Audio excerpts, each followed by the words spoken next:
Press pause, put the controller down. It's time to talk about the gaming industry. My name is TJ Leo. And I'm Andrew. This is episode 77 of Press Pause, a gaming podcast. Are you staying warm, my friends? I am. It is fracking cold. And Yes, it's gonna get worse. It's like, with the wind chill, it's like minus 26. Something crazy like that. It's like, what is happening? We are in the Arctic Circle of hell. Pretty much, yeah. Frozen hell. Yeah, I hate it when the weather drastically changes like this because I get under the weather, literally. Like I get, like I think it's the pressure change. My head just starts to feel like I have a head cold, and I'm in that zone today. It's not like horrendous. The perpetually like half feeling like your head is just plugged up. Yeah, like I just feel kind of thing in your head. Yeah, where like when you know that you've got like a stuffed nose and your head pressure can't like equalize. It's just perpetually there, sort of. I've always called it thick head. That's how I would describe it. Thick head. That's a good way of describing it. It's just feel thick. You feel thick, and not body thick, but like just not dummy thick. No, just no, just dense, and not the dummy dense either. Yeah, I hate it. You know what? I'm in that zone where it feels like I'm about to have a cold. You know, that pre-cold feeling? Yeah. That's how this weather makes me feel. I hate it. And this is going to be, it's supposed to last until Monday, something like that. And it's only Friday, so. Man. It does feel like we just recorded an episode of the show. I don't know what happened to the last week. Yeah. It just... I don't know. It vaporized. We've gone by kind of fast. Yeah. Time is soup. It just, it zoomed by. Not that I mind, because it just means we get to record another one of these shows. Yeah. You know, if I could do this every day, I probably would. We just wouldn't have anything to talk about. When I worked in television, I did a show technically I did it 5 times a week, but I did it 4 days a week. We pre-recorded one of them. Were you on screen? No, I wasn't. Oh, okay. I was directing. But those shows were only 30 minutes. So I basically did over the course of a week, like pretty one much press pause episode here. Yeah. Yeah, definitely. All right, well, let's get to it before I die. Let's get to the rigmarole. Let's get to the housekeeping. As always, we're on YouTube Music if you want the podcast edition of the show. Don't forget to join the Co-op Club Discord community server, which is seeing a lot of action lately. A lot of chats going on there. Gaming, wrestling, world events, psychopolitics, all that kind of crazy stuff. Patreon.com/co-op entertainment. That might be a thing moving forward. It's a case. You can do it. I believe in you. Indeed. Patreon.com/co-op entertainment. If you want to throw us a few bucks, technically $1 USD to help support the channel. And also, just a quick announcement. There will now be a piece of content from Co-op Entertainment every day of the week because we have introduced Press Pause gaming clips. So these are not like episodes or shows or anything like that. It's literally just we will upload a clip from a game that someone from the Co-op Club Discord community server has submitted. There's only one up right now. It's from Jay Hayes, who's a member of the Co-op Club. And there will be one clip go up every Wednesday, Saturday, and Sunday, the days where we don't have a show. And we have tons already. People are submitting them left, right, and center. I've got a bunch of my own that I'm submitting. So look forward to a quick clip of weirdness, goodness, gaming moments. The one that was uploaded Wednesday this week, or last week technically, by the time this goes up. There'll be 3 that go up by the time this goes up. But the one that's already up right now is just of a quad kill in Battlefield 6. Just boom, 1, 2, 3, 4. And from a fair distance away, too, Jay Hayes kicking ass in Battlefield 6. Which I haven't been able to play for about a week almost, because something went wrong with the game. They had to take down the RedSec Initiation Battle Royale, which is the only one I play. I don't know if I've explained this before, but there's like 3 different Battle Royales in the game. there is initiation battle royale, there is duos, and there is squads. So squads is 4 players against 100 other players made up of 4-player squads. There's duos, which is 100 players made up of teams of 2 players each, so 50 teams. And then initiation battle royale is what I play, which is 48 players, 16 of which are players, and the rest are bots. So it's kind of like a more casual mode. Yeah. It gets you half of the experience points that you would get from playing against all players, but it's a much more casual environment. Playing against, so the map is bigger slightly in the all players duos and squads, but the few times I played it, it felt like you would get shot at within the first 30 seconds of landing. And those are all players that religiously play that game. So, you'd go through you'd go through waiting for a lobby.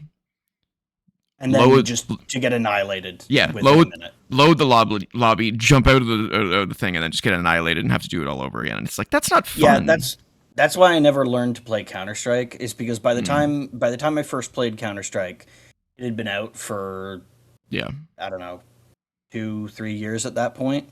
And already it had become like everybody who was playing it was really, really good, and so I never had any opportunity to get good. So I was like, get good? Okay, well then I guess I won't be playing Counter-Strike, because I get smoked like within a minute of coming out of spawn, and since you don't respawn in Counter-Strike until the round is over, you're just waiting.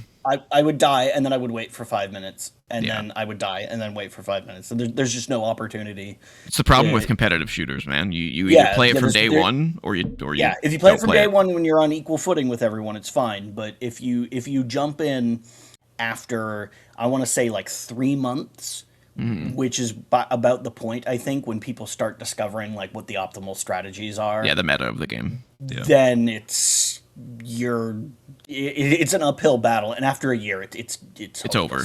Yeah, it's hopeless. It's like jumping into Destiny 2 right now, or jumping into Fortnite, or jumping into and League of Legends. It's like it's a mountain you can't climb.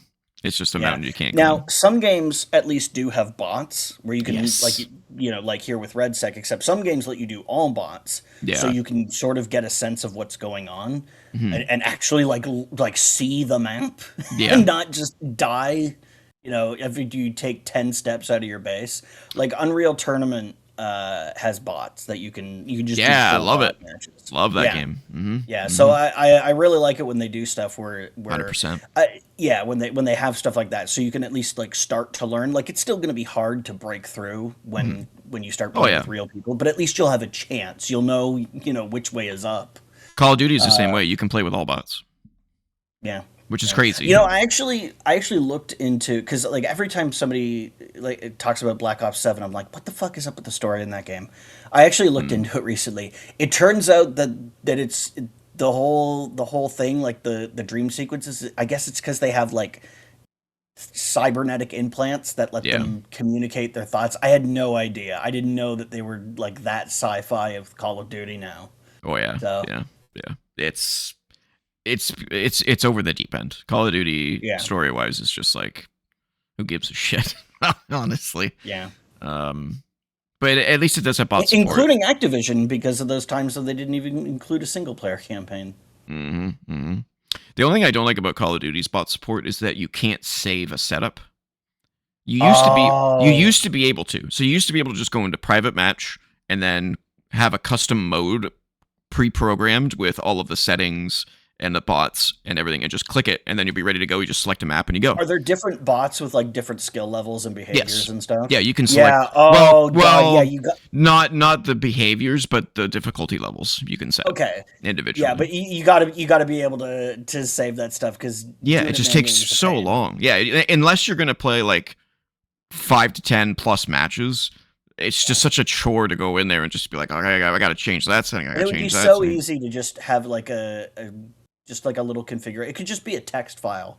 Well, they used to have it. That's what's so annoying. I'm like, why'd you get rid of it? Yeah. Because I think it was Modern Warfare 3 or Ghosts maybe, where I had a domination, map type set up and everything was good to go. Just launch the game, click that, go. Now you got to set up everything from scratch every single time. It's so annoying. And to boot, you're still online. It's still an online only experience, so you can get lag offline, like against bots, which doesn't. To be fair to it, I don't usually have that problem. It was a really big problem with the new Modern Warfare 3. It had, oh my god, the game was buggy as fuck. But every other one I've played, I don't have that issue, but I can see people having issues who... Yeah, but what if when they switch the servers off because they don't want to support the game anymore? Oh yeah, you can't play. Yeah, then you're fine. With Unreal, it's all offline if you're just doing a local bot match. I don't know if they've ever closed any Call of Duty servers yet. I'd have to look into that. I think they have, because I'd assume they've closed like OG Xbox. Oh sure, yeah, ones and stuff like that, but I don't think they've closed like I think I can go back to PS3 and still. I'd have to look into that. I don't know. It's interesting. Although those ones you can play them offline, so that's not that big a deal. Yeah. But the current gen ones that are online only. Oh, and then don't even get me started on the Call of Duty app. Holy fuck, it's stupid. They've amalgamated Call of Duty into like a platform. So you have to download the Call of Duty app, which in itself, for reasons completely unknown to me, is like 120 gigs. Yeah, Halo is the same way. There's nothing in it. What's taking up the space? Collection. Now, I will say I do like that at least with the Master Chief Collection, you can have the online and single player components separate. So if you don't want to play the single player or you don't want to play the multiplayer, you can just not install those. Yeah. But why does it have to be under a unified program? Like I could see that for the console release, right? Where it's like, oh man, I don't want to constantly switch discs or whatever. Mm-hmm. But on the PC version, I don't quite understand. It does make partying up with people and staying together with your party easier, I will say that. And maybe if you play with a lot of randos and you find a good group and you want to stick with them, right? Maybe that's beneficial. Or maybe if you're doing cross-platform play. Yeah. But I've only ever done it with people on my Steam friends list that I'm playing the PC version with. So it was completely unnecessary, at least for my use case. Yeah. When I downloaded the Call of Duty app, it didn't come with any games. But it was 120 gigs. I'm like, yeah. What is the 120 gigs? What is it? It's not a menu. Yeah, I don't know. Because it took me like an hour to download, and then I go into it and I'm ready to play Warzone because that's what I wanted to play. Does it make downloading any of the other games faster? Like maybe it preloads content from all? No. Then I have no fucking because I went to download Warzone and it was like, oh, you have 120 gigs to download, and I'm like, so what the fuck did I just download? Yeah, I have no idea what that's for. The only thing I can think of is that maybe it's preloaded the current game, even if you haven't bought it. But if you haven't bought it, why do you force your fucking players to download it? Oh, it's so aggravating. Yeah, bizarre. Fuck you, Activision. You guys suck. Okay, well, we got that rant out of the way. One rant down. How many to go? Let's find out. All right, let's get into what we're playing. You don't have anything major to discuss? Well, I do have something major, but I haven't played it enough. Okay. So here's what happened. On Wednesday, I went out to the mall and I bought a Switch 2. Yes. Holy! And I bought Donkey Kong Bonanza and I bought Metroid Prime 4 with it. Oh, buddy. So, I've been playing those kind of back and forth, and I haven't gotten super far in either of them, so I don't have much to say. Other than I'm liking them a lot. Donkey Kong, it's like popping bubble wrap. It's just fun to destroy stuff. And it's like Hulk Ultimate Destruction. Yeah. And with Metroid, I don't know what people were freaking out about the guy that you meet and who talks to you. Like he's not really annoying at all. Like That's good. it was so exaggerated, like 10,000%. I think people were just looking for clicks or something. It was also during previews, to be fair. Yeah, so like you find him and he's an engineer. He's not really a soldier, so he's understandably freaked out about being stereotypically dweeb type. Not even that much. No, not even that much. He's not like, no, help me, protect me. He's just like, okay, can I do that? What do I do? All right, I need to, like he's kind of talking himself through it, and he is doing stuff. Like he actually can defend himself. Oh, okay. That's the thing, is he has a gun. It's not as powerful as yours, obviously, but it does do damage and it can kill things. That's good. In fact, at one point when like I saw him kill one thing, like I deliberately let him kill something just to test out to see if it would work, because there was an enemy that was stationary. And I was like, oh, okay, cool. And then later on, I was escorting him across a bridge, and I was getting attacked by stuff, and fighting like 3 or 4 of these things at the same time, and I guess one of them got around me. And I heard him shout like, "I got one!" I was like, oh, cool. Okay, so I don't need to babysit you constantly. Good. Like, yeah, it's not unless something changes later. Like, yeah, I haven't heard anything negative about the NPCs. Yeah, which makes me think that I don't think that it gets like really bad and really annoying or anything. No, I don't think so. It's fine. The major complaint is the desert. So we'll have to see how true that is. Yeah, I just got the bike. Okay. I just got it, so okay. Well, that's where I am with that. I did download the demo for Drag and Drive, the wheelchair basketball game. Oh, okay. Yeah. It's fine. It's fine. Yeah. It's I haven't heard literally anything about it since it came out. So it's exactly what it looked like in the previews. It's wheelchair basketball with motion controls. Interestingly, it's the mouse controls, so it has to go against a surface. Yeah. So you do have to be careful with it if you're on a table, so you're not banging the table, scratching it up. Yeah, but it works well. You steer like you would steer a wheelchair.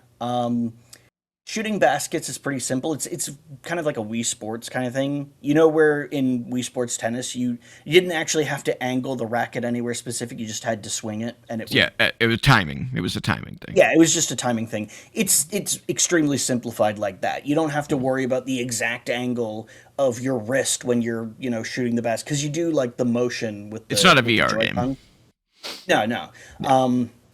What's important is that you're lined up with the basket. The better, like the more pointed towards it you are, and the closer you are, there's like a little gauge that shows like how likely you are to make the shot. Okay. And it's wider when you're at a wide angle, and it gets narrow and narrower as you're more and more like on target. So when it's like really narrow, you're basically guaranteed to make the shot. And when it's really wide, it's iffy. Probably not unless you're super close. It was fine. It was kind of fun. It was also tiring on the arms. Oh, yeah, I can imagine. as you may have guessed, as I believe you did guess. But I think it's like $30, which I think is a little much. Yeah. You know what they should have done? I was thinking about this. This should have been bundled into the Switch 2 preview thing that they were selling. And that would have then justified the cost of it, because it's like, here's the demonstration of the Switch 2 features. Oh, the welcome tour. Yeah, the welcome tour. And then here's a little game that takes advantage of those features, like the motion and the mouse. And I can't believe the welcome tour is not free still. That's crazy. Yeah. If this had been built into the welcome tour, totally would have justified making it cost like $10 or whatever it is. Yeah, it's $10. As it is, like I couldn't see myself paying $30 for Drag and Drive. Like, but 10, 15. Maybe I'll wait for it to go on sale if it ever does. It probably won't. It's Nintendo. Check out the library. Yeah, but I think now that you have a console, they might be. I think that's a download only game. Oh, that's a shame. Yeah, I don't think it has a physical copy. And as for the Switch 2 itself, like the physical unit, it's fine. Kickstand is actually really good. It's like the most improved thing Mhm. over the well, piece of shit that the original had. Apparently, it's very similar to the OLED model, which was a big improvement as well. Yeah, yeah. I've never used an OLED model, but my Mhm. understanding is that it had a much better kickstand. Yeah, I'm not crazy about the magnetically attaching Joy Cons. I think it's a really Um, gimmicky thing. I don't know how necessary it was. I getting them off is very easy. Getting them on, I find, is trickier because there's like a lip running around the edge to kind of help keep them in. Mm. And so you've got to They got to be perfectly thread the perpendicular to the yeah, you got to thread the needle console. with it, or else it's not going Mm. in. You can't just sort of like slide them onto the side. You gotta be precise. They do stay on pretty firmly though. You can remove them without using the release button, but you gotta be really trying to do it. You got to yank it.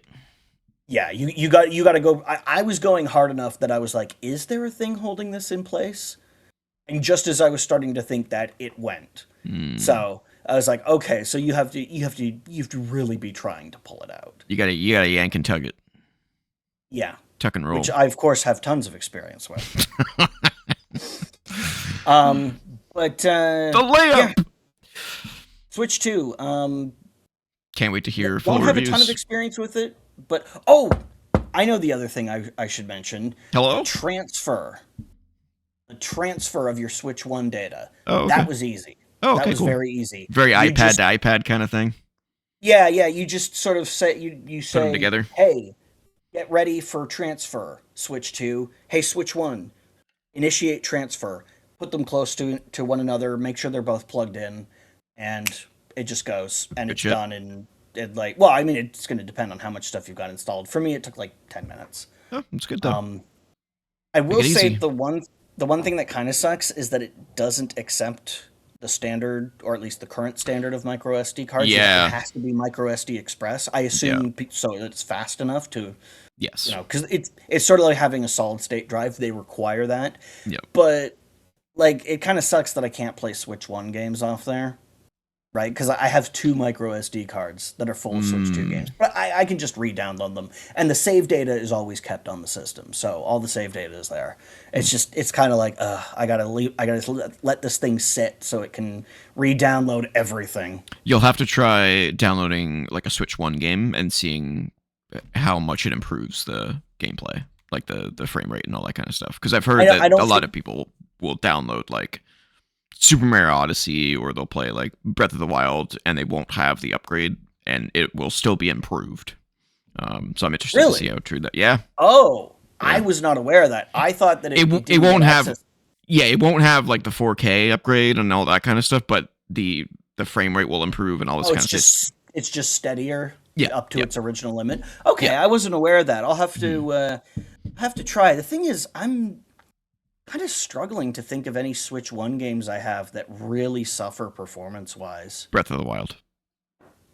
I didn't really notice anything too bad with Breath of the Wild. Yeah, but when you see it running at 60, Yeah, it's but don't you need the Switch 2 upgrade to get it to run at 60? I've heard otherwise. I've heard that the 60 frames it can hit 60 because I think the frame Oh, rate is unlocked on the Switch 1 version, which is why it's kind of really? a little inconsistent. I thought okay, I thought it was capped at 30. Okay, No. this is totally new to me. I'll have to try Mhm. that out. Yeah, yeah. I'll have to try that I out. don't know anyone with a Switch 2. Well, actually, I think Old School Legend has one, Well, you but know me. now I know somebody who can He digest definitely that, has one. do some Yeah. research.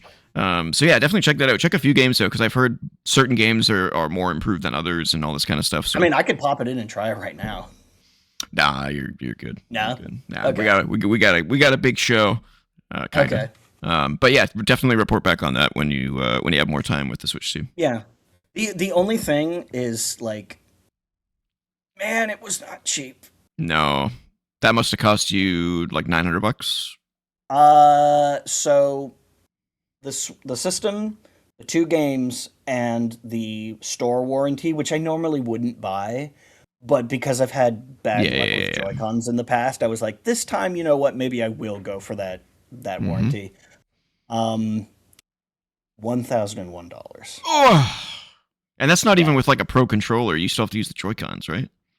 Well, it does come with the little like the Oh yeah, cradle for them. That yeah, it's not as good as a Pro controller, but it's no, definitely better than playing with it because the yeah, system is also bigger. yeah, much bigger. Um, Yeah, and it's funny the visible screen size is actually the exact same size as the entire Switch One unit yeah, with the Joy Cons disconnected, so you can place it on there and perfectly cover the screen that's just cool. barely. That's cool. Yeah. Um, but yeah, it was pricey, but I felt like it's not going to go down in price. Like we No, just had the first time ever where game consoles got more expensive instead of having a price drop.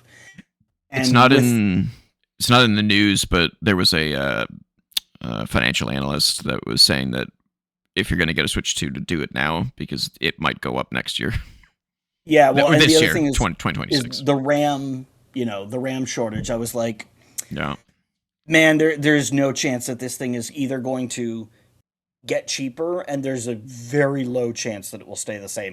yeah, I worry about it and all other electronics going up in yeah, price. So I was like, I should just pull the trigger now. It's gonna hurt, but it's gonna hurt way more if I wait. yeah, yep. So yeah, that was actually technically it was $1,003 because when I asked for a bag, They it's charged you the $2. well, yeah, they charge because it's like one of those reusable bags. Oh, okay, okay, okay. Yeah, so I was like, Yeah, for the oh, okay. Americans out there, we don't use plastic bags anymore. Well, it kind of sucks because I used to use them as a garbage can liner. Yeah, I used to have a bag, like one of my cupboards had just I threw the plastic bags in there and I would use them for things. I have a bag covered as well. Yeah, but now I just have a coat rack on the back of my door in the kitchen that just hangs all my reusable bags, so I can just grab them as I Yeah, go. yeah. Yeah, America still has plastic bags out the ass. I talk to Americans all the time on the co-op club and various other places, and nope, plastic bags still a big thing down there. I cannot believe they're And still maybe they legal. can use them as a makeshift shelter for that storm that's coming. Right, right. All right. Yeah, that's my take on Switch 2 so far. Okay. I don't have anything major. Okay. I spent most of my week game wise testing. I'm doing that thing again where I'm jumping around going, Picking and choosing and what's grabbing sampling me? everything. Yeah. So I just have some brief thoughts on a few games. Sure. The first of which is, if I can bring it up, Sonic Racing Crossworlds. Okay. So I got this at the library. Not feeling it. Not feeling No, it. Which that's is, unfortunate. yeah, very unfortunate because I think I've said it a million times on the show. I'm Yeah, a you talked huge about it. fan. Transforms. It's a great Yeah, All game. Stars Racing Transformed. Yeah. This does not feel like it, and I actually like Sonic Team Racing better than this one, which was the last one. No. No idea why the video's buffering, but whatever. YouTube, thanks. Excuse me. I'm just gonna refresh that there. There we go. It's too chaotic. They've Yeah. increased the amount of racers on the track, so and just it feels like you get hit by something every 30 seconds. Not every 30 seconds, like every Wow. 10 seconds. Like there's just weapons upon weapons upon weapons, and the track just kind of feels. They don't feel short, but they feel small widthwise. Mhm. You can kind of tell here, like the cars are kind of huge. Mhm. You know, like they don't feel like carts. Yeah, in Mario Kart, the vehicles are barely larger than the characters. Here, Yeah, they're much kind of larger. monstrous. Yeah. Yeah. And so it just kind of feels really claustrophobic and just weapons are everywhere. And I like the concept of the game, which is like all of the Sonic racing games end up having a gimmick, which I don't Hmm. understand why they do that. Like pick one that works and then stick with it. And this is the gimmick right here is that at the end of the first lap, whoever's in first gets to pick between two rings that appear and it changes to a different track for the second lap. And on the third lap, Kind of neat. yeah, and then on the third lap, you come back to the original track. So every time you race, you're racing on two tracks. It's kind of cool. And it's a seamless thing. You go through the ring, and then you're in the next track. Like there's no loading, Yeah. there's no nothing, all that good SSD, stuff. Yeah. But it's just it's too chaotic. Like it kind of feels like the Wii version of Mario Kart, where it was like too many people on the track and just you're getting hit by something every 2 seconds, and it just doesn't feel like a Yeah. racing game. Yeah. Yeah, if you're gonna have a combat racing game, I feel like there needs to be a lower number of racers, just Hmm. because of this exact issue. Is everybody's gonna be shooting weapons off all the Yeah. time? Or just have Um, longer races so that you can yeah, make a little bit of a comeback. Like the races are too short for the amount of weapons and the amount of racers on the track. Yeah, I wasn't feeling it, man. I kept going. I could be playing Transformed right now and be having a much better time. yeah. Um, so I was very disappointed. I took it back early. So I can't give it a rating because I didn't play it for more than like an hour. After an hour, I was like, no, Yeah, but I it's mean not that me. in itself is kind of the rating. If you Yeah, knew right away that it just wasn't for you, then yeah, yeah, yeah, that's unfortunate. yeah. I did not like it. So there's that. The next one is well, Ah, Metal Gear yeah, Solid Delta. Metal Gear Solid Delta Snake Eater. Um, my fears were basically confirmed.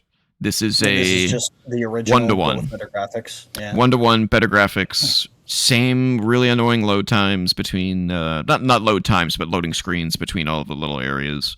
Oh, like the Um, the black, like the fade to black, and yeah, then the area name. Yeah. yeah. Like I'm just like this should have been open to just move through it. I don't understand. Like there was nothing gained by having those screens. There's nothing gained at all.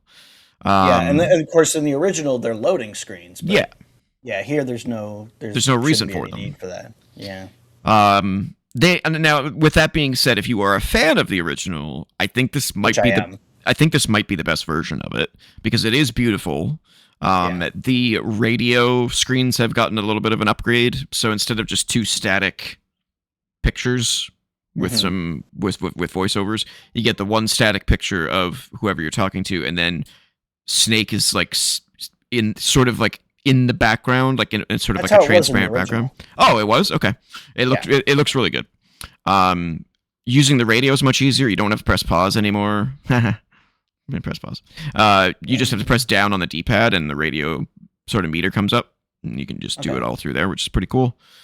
Otherwise, everything else is pretty much the same. It does ask you which Metal Gear game is your favorite, and Uh-huh. then and sort of the experience is tailored to that game. So Hmm. the controls can change, and I played it in the Metal Gear Solid 5 method, and it felt like Metal Gear Solid 5, but it also didn't. It also Well, felt that's like, shoehorned, you know? so. The thing about this is that MGS3 is one of the very few games on the PS2 that uses the pressure sensitive face buttons, Mm, and so concessions would have had to have been made in the controls, mm, because like when you push the button, I think it's the square button to ready up your weapon, and then you release it quickly to fire, mm. or you release it slowly to lower the gun without shooting. Oh, wow, that's So weird. obviously you can't do that with Well, controllers these days. you can play with the original controls. It does let you do that. So I don't know how they've manifested that. Hmm, You can play interesting. the top down view and everything, or you can play from like a third person, uh, like Metal Gear Solid 5, Metal Gear Solid 4, that kind Mhm. of thing, or you can play from first person. There's a whole different there's like a million options for controls. Uh, so in a way, it's kind of a nice touch for fans of the series to be able to play it the way they want to play it. Mhm. But it still has that weird thing, like when you're moving, it just doesn't feel tight. It kind of feels like it's on a grid almost. It's not on a grid. It's Mm, clearly not on a grid. But like yeah, just turning in the game just kind of feels like it just feels old, yeah. still. Um, it does have a follow. I don't know what they called it. Like it basically, if you hold down, at least in my controls, if you held down L1 while you're aiming at a dude, it would automatically lock onto him and walk towards him. So if you were Okay. trying to like sneak up on a guy, instead of having to do it yourself, it'll like follow him Oh automatically. God, yeah. That I would always go too fast, Yeah, and then I'm like, but I'm going as slow as I can. What am I doing wrong? yeah. That's why I never bothered trying to hold guys up or get their dog tags in Hmm. MGS2. Like I know that was a thing that you could do, but I just never did it because I was so shit at it. And I was like, I don't give a fuck. I just want Yeah, to play the game. yeah. It still has the thing where you can press R1 during some of the cutscenes to see through his eyes. Still has that Yeah. stuff. And it is beautiful, Mhm. but it is essentially exactly the same game. And within an hour, I was just like, yeah, this is Snake Eater, and it looks pretty, but I don't need to re-experience this game. It just doesn't. This was not my Metal Gear game, like it was Yeah. for a lot of people. Like I said, 2 was mine back in the day. 5 is still my favorite though. 5, as unfinished as 5 is, it still Yeah. remains my favorite one. And also, holy shit, modern gamers are not going to be able to play this game. The cutscenes are Why is it? insane. There's so much Yeah. fucking talking. Oh my god. Yeah. I didn't get to walk around for like 45 minutes, and then Yeah. and then I got to walk around for about 1 minute, and then another cutscene happened, and I'm like, Yeah. stop talking! I just want to Yeah. play. Which is why 5 is Yeah. so good, because there's so much more gameplay. because Snake almost never talks in that game. Yeah, you just play Yeah. that game, Oh, the camouflage system in this one's a lot faster too. You just bring up the menu, switch to it, and boom, it's pretty much instant. So that's better as well. So like I said, for fans of the game, I think you should play it. I think you'd really enjoy it. If you didn't like it before, or it doesn't resonate with you nostalgia-wise, it's probably not going to do anything for you. I was really hoping for a remake of modern sensibilities, and it kind of went halfway and didn't finish the journey. So Yeah. it's unfortunate, but so it took back that one as well. Just going through the library queue real quick. Still got that Calorie Mate Mhm. advertisement in the game. They need to fix that too. I was trying to eat the food, and I had it equipped, and it was like hold L2 to throw it, and I'm like, I don't want to fucking throw my food. I want to fucking eat the food. But you have to go into the menu to eat the food still. I'm like, why can't I just equip the food and be like nom nom nom nom? Now I've eaten the food. Yeah, well that's so you can toss it as like a diversion. But why can't I eat it too? Why can't I put it in there to eat That's too? weird. Yeah, you like should be able to. Yeah. Yeah. So it's just it's the same game. It's the same game. Mhm. Very beautiful though. Very beautiful. Yeah. All right. Next up, I've been playing Mario and Luigi Brothership, the Mario RPG on Switch 1. I'm not super far into it, so it's just early impressions, but I like the art style of the characters. Mm-hmm. I like the fights. The fight system seems really cool, really timing oriented. Really reminds me of Super Mario RPG. Yeah. But the writing feels so lazy. I don't know what happened. Yeah. It feels so old and just lazy. Like the game literally starts off with you waking up as Mario, not with no context, looking for Luigi, and then you find Luigi within about 5 minutes.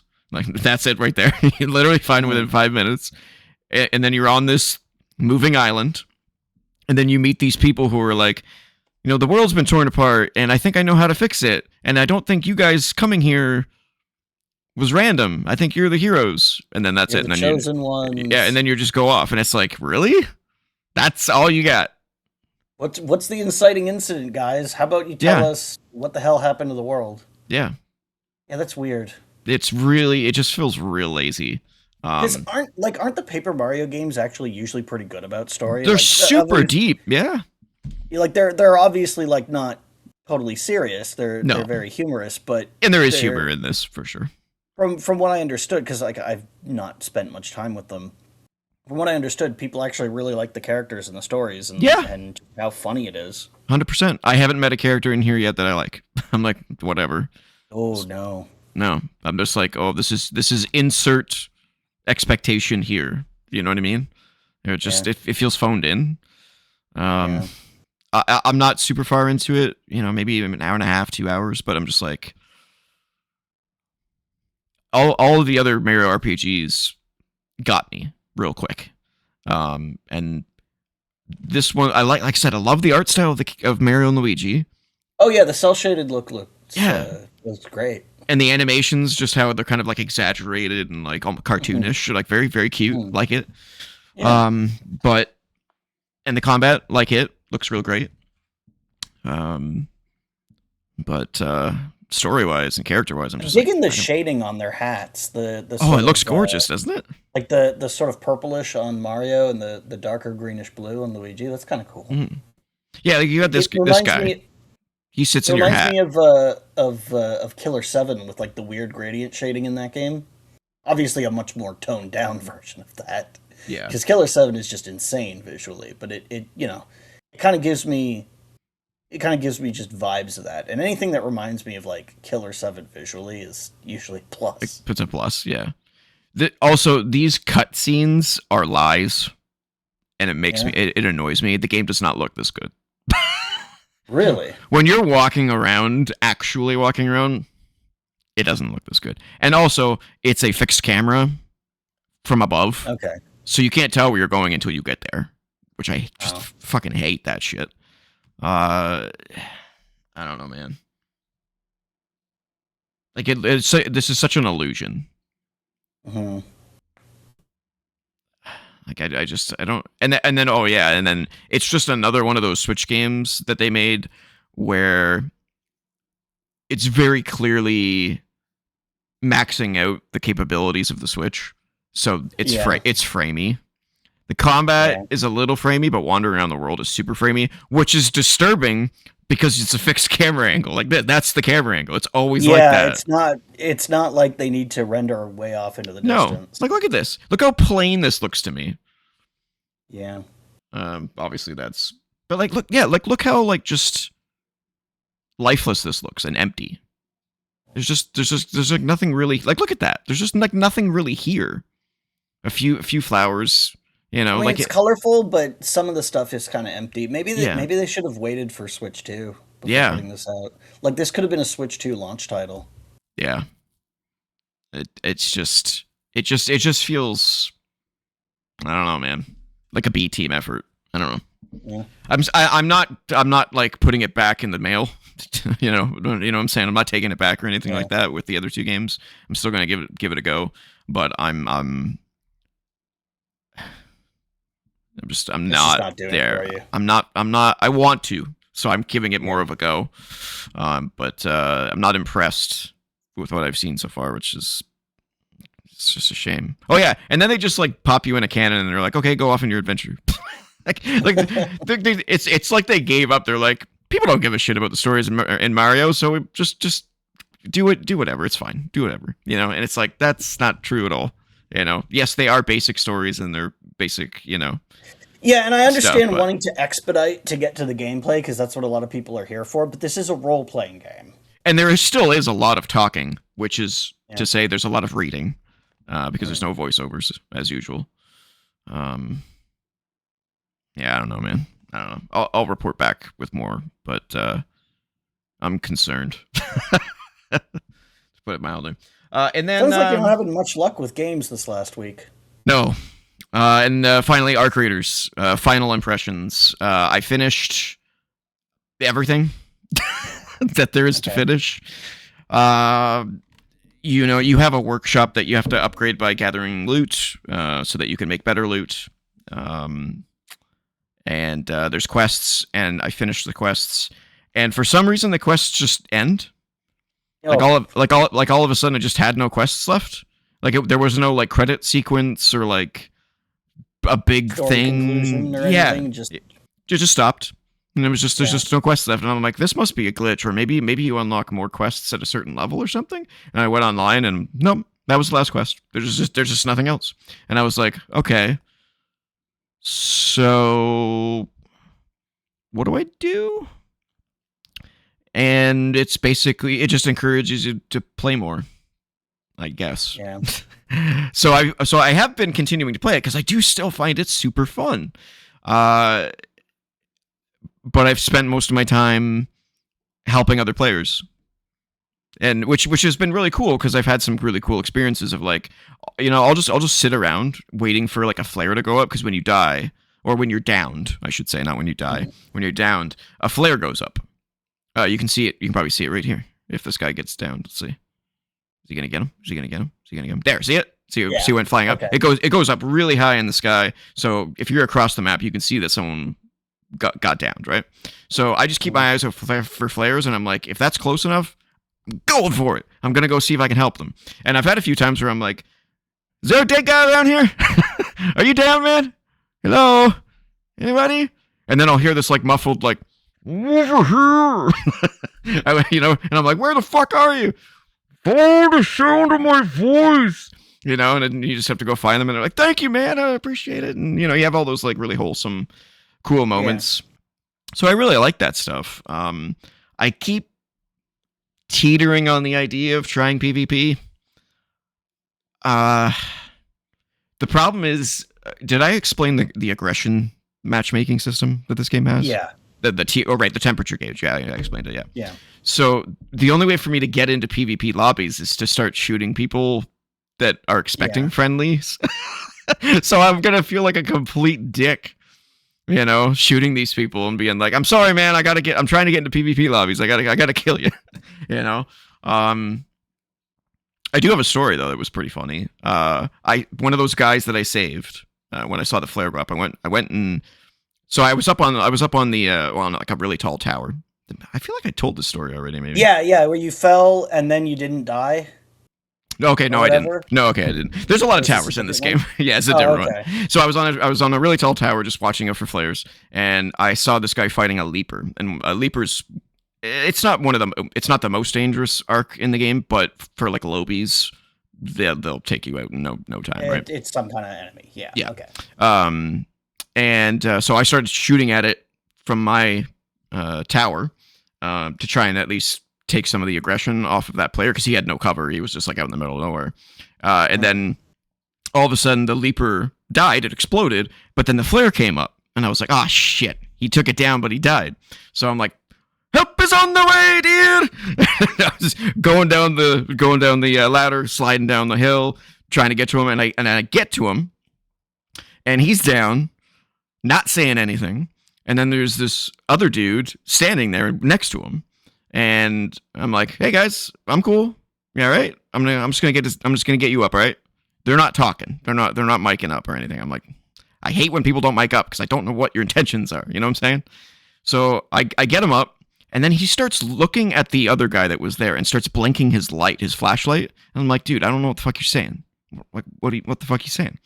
That guy leaves, and then this guy just stands still for like a minute or two, and then his mic turns on, and he's like, dude, that fucker stole my shit. And I was like, I started to look around, and I realized that the leaper corpse was gone. So that guy killed him at the same time that the leaper went down. It took all the leaper loot and wasn't able to leave before I got there, and so he was basically playing like, I'm cool, not yeah. He was just playing it cool, and then he left before the guy's mic got set up, and I was like, oh shit. Well, so I was like, let's follow him, let's see if we can find him. We go up, we find some other guy, and we're like, no, that's not him. Where the fuck is he? And then I spot out of the corner of my eye, there's these flying drones called snitches. And they basically just scan for you, and if they find you, they'll call in other arcs to fuck you up. And he was looking for somebody out in the woods, and then all of a sudden this guy comes running at us from out of the woods, running from the snitcher. I kill the snitcher, and I'm like, hey dude. And then I looked over at my guy, and I was like, is that him? He's not saying this. The guy that came out of the woods isn't saying anything, and I'm like, and my buddy's like, does he have and he told me what gun he had, and I'm like, yeah, he does. He's like, that's fucking him. He's got a fucking spacesuit on or whatever he had on. And I started walking up to the guy that was running away, and I'm like, hey dude, you better start talking. And he wasn't saying anything. I don't know whether he just didn't. I mean, here's the thing. This is the bullshit factor, is that none of these people don't have a mic because they're all playing on PlayStation. And every PlayStation comes with a mic in the controller. So everyone's got a mic, so there's no excuse, right? Yeah. So he's running away, and I'm like, dude, if you don't start talking, I'm going to start shooting. You stole his shit, you give it back. He kept running. Popped him. He dead. My buddy goes up and loots him, and I'm like, he better have that leaper shit on him, man. And he's like, he's searching through him. And he's like, yep, he had the leaper shit. I'm like, oh, okay, thank God. Because I was like, if I just killed an innocent man, I'm going to feel terrible. But no, he had the leaper shit on him. And then he let me take a bunch of stuff that he had on him as like a reward. And it's just those kind of like camaraderie experiences are so cool. Hopefully I'll be able to capture more of them on for the Gaming Clips channel. I have one going up, well, by the time this video goes up, there will be one from me and our creators. But it's such a shame that the end game of our creators is just non-existent. Right. Yeah. Like the quests just end. No credit sequence. Nothing. Okay. So basically all I have, like dailies or weeklies or anything. There are dailies and there is a weeklies trials thing, but it just gets you more loot. You know, it's not like it doesn't really progress. There's no progression left for me to do. There are things that I haven't done yet, like I haven't taken out the queen or the matriarch, but that requires them to appear first of all, because they're like limited time events that randomly happen. And you also need a crew. And in solos, sometimes you'll go to the queen or the matriarch, and there'll be 8 other people being like, "All right, let's take down this mother conductor." You know, and other times you'll go there and no one's there, and it's like, well, I can't take it on alone. Although apparently you can. Apparently. But other than that, I just don't have anything to do. Coincidentally, though, and I didn't put this in the news because it's not really relevant to, it's not topical for you and me, but they released the roadmap for the next few months of content. Okay. So I do know what's coming. Each month from now until April, there's going to be a new arc enemy introduced, which is really cool. So we're going to have 3 or 4 new arc enemies introduced in the game between now and April. There's a new map coming in April. There's new events and other kind of stuff. So they are adding stuff. As long as they continue to do so on a monthly basis, I think it'll be fine. I still think they need to. I still think something else needs to be added for progression. There is one progression system that I haven't decided if I'm going to do or not. I probably won't. But it's called the expedition system, and basically you have to feed enough loot into this quest, for all intents and purposes, to reach a certain point, which is astronomically huge. It's like $5.5 million in quests or in loot, something yeah, crazy so something like that. For you to just chip away at over time. Exactly, but you only have until the end of the season to do so, which right now is only another 37 days, I think. But it's an astronomical number that I haven't even started yet. And what it gets you is when season 2 starts, your character resets back to as if you just started playing the game again, but you start with 5 extra skill points. Okay. And I think I explained last week that you can't max out your skills. Like you get 75 points to put into your skill tree, but there's way more than 75 skill points in the tree, so you can't max it out. So I guess this is like a progression, like a meta progression system, so that each season you're racking up more skills to be able to max out that tree. And I guess they're adding more to the tree too in future updates. So that's cool. But after 60 hours of playing this game, I only have about 1.5 million credits. And I have to get 5.5 million in order to get that bonus. Yeah, So I don't go in for that kind of stuff. I don't have that kind of time. I mean, they just want you to play. Yeah, they just want you to play, and I'm sure there's like good farming methods to get better loot quicker and stuff like that. But that's not why I play. I play for the cool. It becomes work. Exactly. It becomes work. It becomes like dailies were in World of Warcraft, where I'm like, I don't want to do that. That's work. I want to get paid for that. I don't do that for fun. So,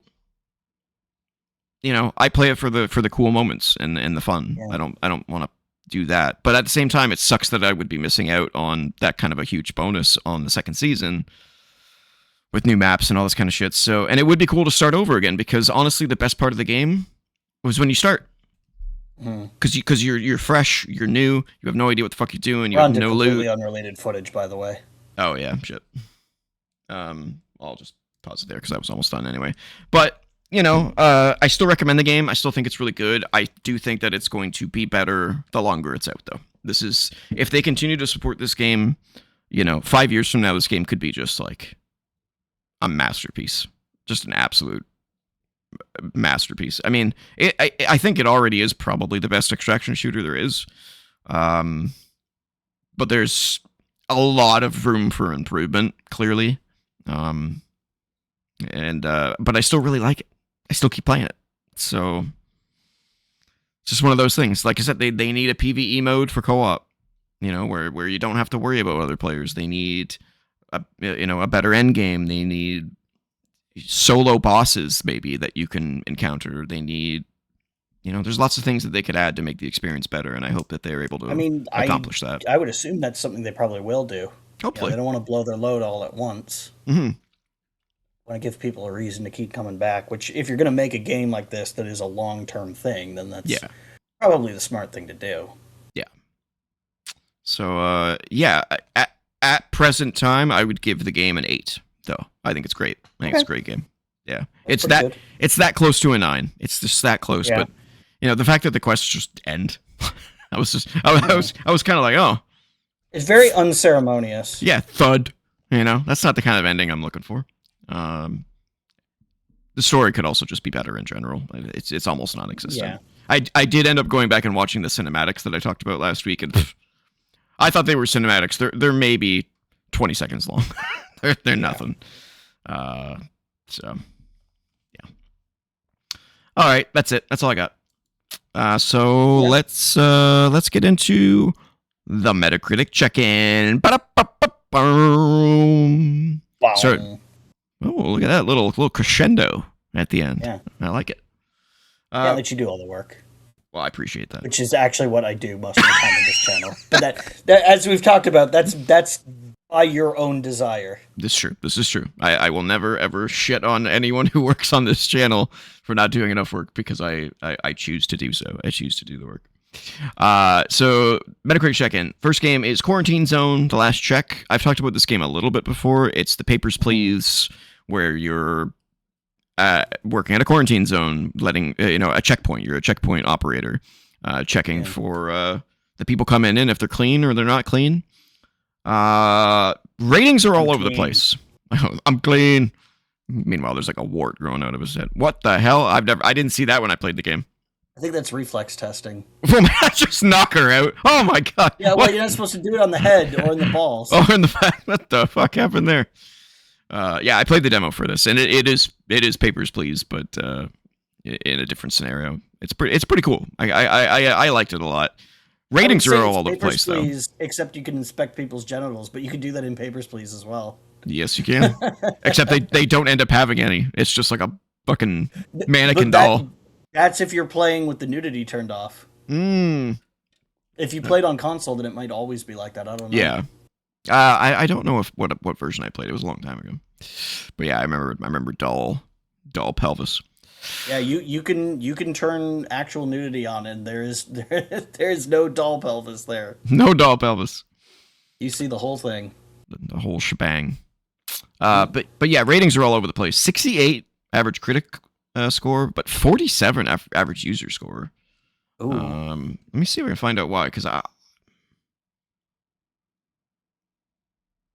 is it janky? Because this looks like the kind of game that might be janky. It's a little janky, but I wouldn't say that it's like simulator level of jank. It's fairly polished. I mean, the demo was. I don't know about the full game. Well, it's not like the demo is going to be more polished than the full game. No, but it's also a vertical slice. Yeah. I just like the idea of them like having the most up to date code for the demo and then using like a 6-month-old build for the final release. Dude, I remember. I can't remember what game it was. I think it was Final Fantasy, but they did a demo update at some point, and I was like, "What the fuck? Yeah, you doing a demo update? Okay." I mean, sometimes there's a good reason to, like that Beautiful Joe demo that would wipe out your PS2 memory card. Oh, yeah, that would be a good reason to do it. Definitely. Because why would you ever have the memory card when you're using a demo? Because you can't save the demo, so they never tested it. Right? Oops. Oopsie daisy. Yep. All right. Next game. I checked the reviews. I couldn't figure out what people were complaining about. Yeah. Next one is a game I've been keeping my eyes on. The name is terrible, but it's called Filna Fantasy. I've heard way worse. It's not as bad as fucking Triangle Strategy. No, that one's pretty bad. Yeah, or Octopath Traveler. Yeah. But this is an action RPG, sort of in the realm of like Secret of Mana or like almost like Undermine a little bit. But it looks really good. Like I like the art style. There's 4 different characters that all have completely different gameplay styles. The music was pretty good. Yeah, obviously, I can't play it in here, but the music was good.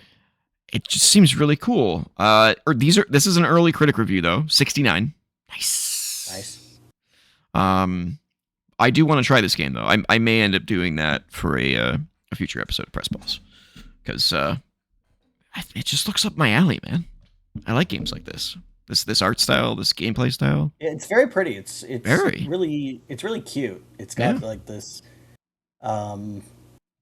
this nice color palette that's not super saturated, but is sort of just getting there. Yeah, it's very appealing. Yeah, it's almost like like a newer version of Chrono Trigger art style. Like, you know what I mean? Like it's just like an up-res with that kind of detail. Like it just I like it. So I want to try it. But that's early reviews, so I don't know any specifics, but something to keep our eyes on. And then this game, obviously, I've also been keeping my eye on for a while, and that's Mio, or Mayo, Memories in Orbit, the Metroidvania. It's doing pretty well. 83 critically, 75 user score. So doing pretty well. Better, but still not bad. Yeah, let me see if I can find out what complaints might be.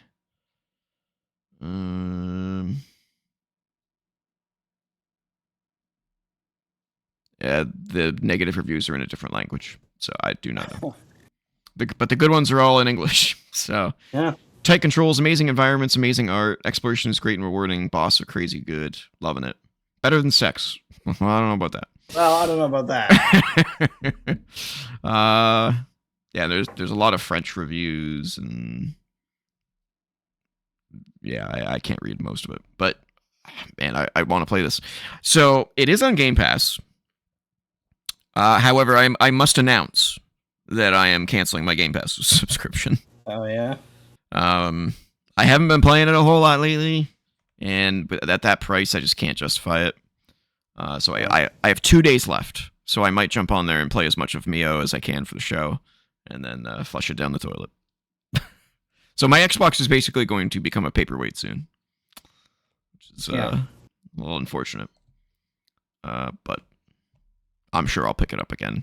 You know, I mean, if I wait 6 months, I'll be able to play like 5, 10, 15, 20 more games. So, you know, it might be more worth it just to subscribe for a month every so often and play what you want. Yeah. And that's it for the Metacritic check-in. Ba-dum-bum-bum-bum. Ending on a high note. All right, getting to the news. We're going to start off with the Xbox Developer Direct that happened this week, which we thought... Oh, I totally forgot about that and didn't watch. Well, that's okay. We got footage of all the games that were shown off here, so you can gauge as we talk about it. So there were 4 games shown off at the event. We thought it was just going to be Forza Horizon 6 and Fable, but there were 4 games. Oh, right. That's why I forgot about it, because I didn't care. Oh, okay. Well, there you go. So the first game was a kind of a surprise. Double Fine releasing talking about their new game called Kiln. Which is unfortunately, a multiplayer online brawler / weird game where you play pottery come to life. So you literally do like the pottery thing, Hmm. where you create your Throw it. pot. You It's called grow throwing a pot. throwing a pot. You throw your pot. Yeah. You design your pot, and then you play this game with your pot against other people's pots. And you can see that they can turn into different things and You different. could recreate that scene from Ghost with Patrick Swayze, and his ghost is guiding her hands on the pottery wheel. And It's very sexy. It's very sexy. This game not so sexy, but it does look fun. It does look interesting. It's Double Fine, so everything they do is fucking yeah. weird. But here you can see the sculpting here. Pretty cool. You can design out your own shit. So here's my question: are they going to have a system in place to detect phallic pottery and prevent Right. it from being used? 'Cause Day one. that is the. I looked at this and I was like, how do I turn that into a penis? It won't take long for someone to make all kinds of. It's going to be the first thing. It's the first thing everyone does, right? When you have the ability to create something in a game, it's, can I draw a penis? Can I make the first level of Super Mario Brothers? Yeah, that'll be interesting. I imagine day one news reports will be kiln infected by giant penis pots. It's the headline. But it does look cute, especially with the faces that are drawn on the pots. Although I can't imagine a kiln penis with a face on it. That'd just be You just need a more active imagination. just be over the line. I don't want to. I don't want to go there. But it looks fine. Yeah. I'm kind of curious as to if the pot designs have to have any effect on what you can turn into. Yeah. Because that would be cool. Maybe you create certain types of pots, so it's almost like a class system. Yeah, you gotta have like a certain shape to do that cannon thing or something. Yeah, that would be neat. Yeah, and it seems like the goal is not to kill your opponents, although you can. It seems like it's the idea is to carry water in your pot to get to their kiln and put it out. Oh, okay. Yeah. You can see it in some of the footage here where they get to the kiln. Oh yeah, the guy gets smashed and the water spills everywhere. Okay. Yeah. So it seems like that's the idea. Pretty cool. And out of nowhere. I think they may have announced this there, see the water there. Yeah, I think they may have announced this a long time ago and it just kind of got shelved for keeper. And now this is coming. So this is coming out in spring 2026, so anytime in the next few months. So that's that. I don't have much to say on this one. This is Game Freak's new non-Nintendo game, Beast of Incarnation. It looks like every other Asian-inspired 3D action game to me. I don't. There's so many of these at this point. I think they just call it inspired there. Inspired by, yeah. Because they're in Asia. Oh yeah. But I don't. They just all look the same. I look at this and I go, is this Beast of Incarnation? Is this Phantom Blade Zero? Is this Onimusha? Is this Neo? Is this Where Winds Meet? Is this? Yeah, it does seem to be the thing that they've done for the last few years. Is let's do the sort of feudal era, Warring States period kind of aesthetic. Yeah. Which is fine. It's weird that they've all kind of clustered together these last few years. Yeah. Yeah, I have nothing to say. It's Game Freak, which is interesting that they're finally doing something, non-Nintendo-y.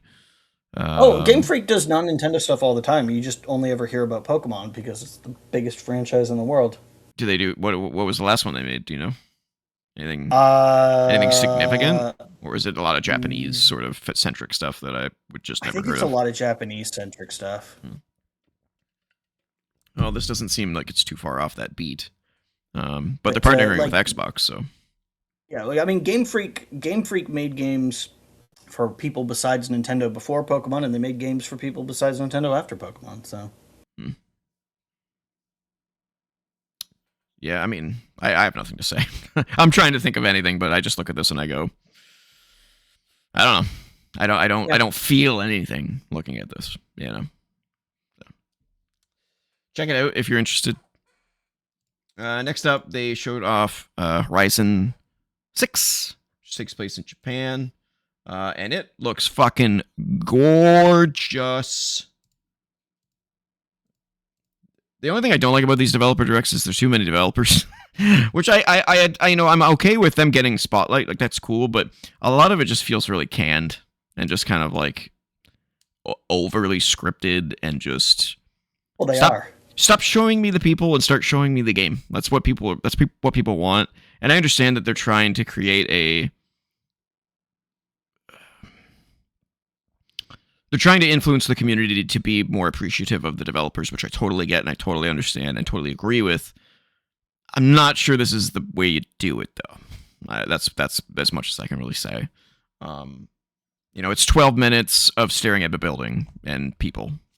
If I wanted to watch a documentary on the creation of a game, I do that, then I would do that. But I don't. It doesn't need to be. This is not selling me on the game, meeting the people making the game. I guess is kind of my point.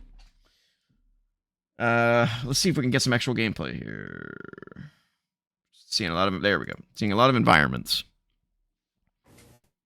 So like look at that.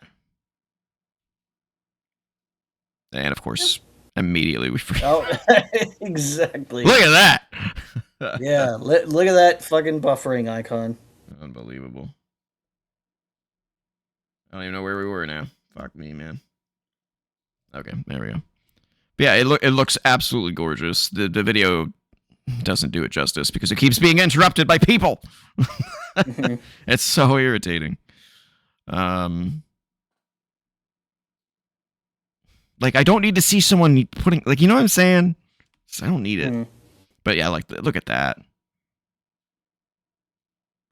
This is the kind of game where you see somebody walk, like if someone walks by and sees this, they'd be like, "Oh, that's real." You know? Yeah. It's a blink and you miss it. Like look at that. That's incredible. Yeah, it looks really good. Yeah. Yeah. I'm just not that into the racing games, but great for people who are. Yeah. I would recommend.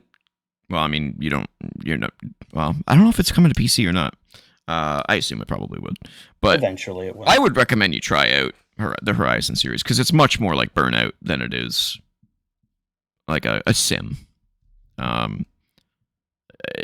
Horizon 5 was fucking spectacular, so I cannot wait for this game. I think I tried 4 and it was good, but 5 was just kind of like that leap that made it that much better. Look at that, looks real. That's crazy. That's crazy. They're very shiny cars. They are very shiny.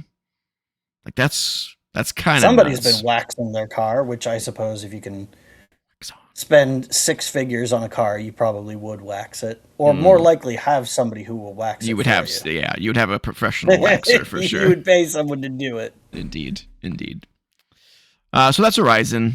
Obviously, not much to say. It's a racing game, and it will be absolutely fantastic, and I can't wait. I believe they confirmed it is launching day and date on PlayStation.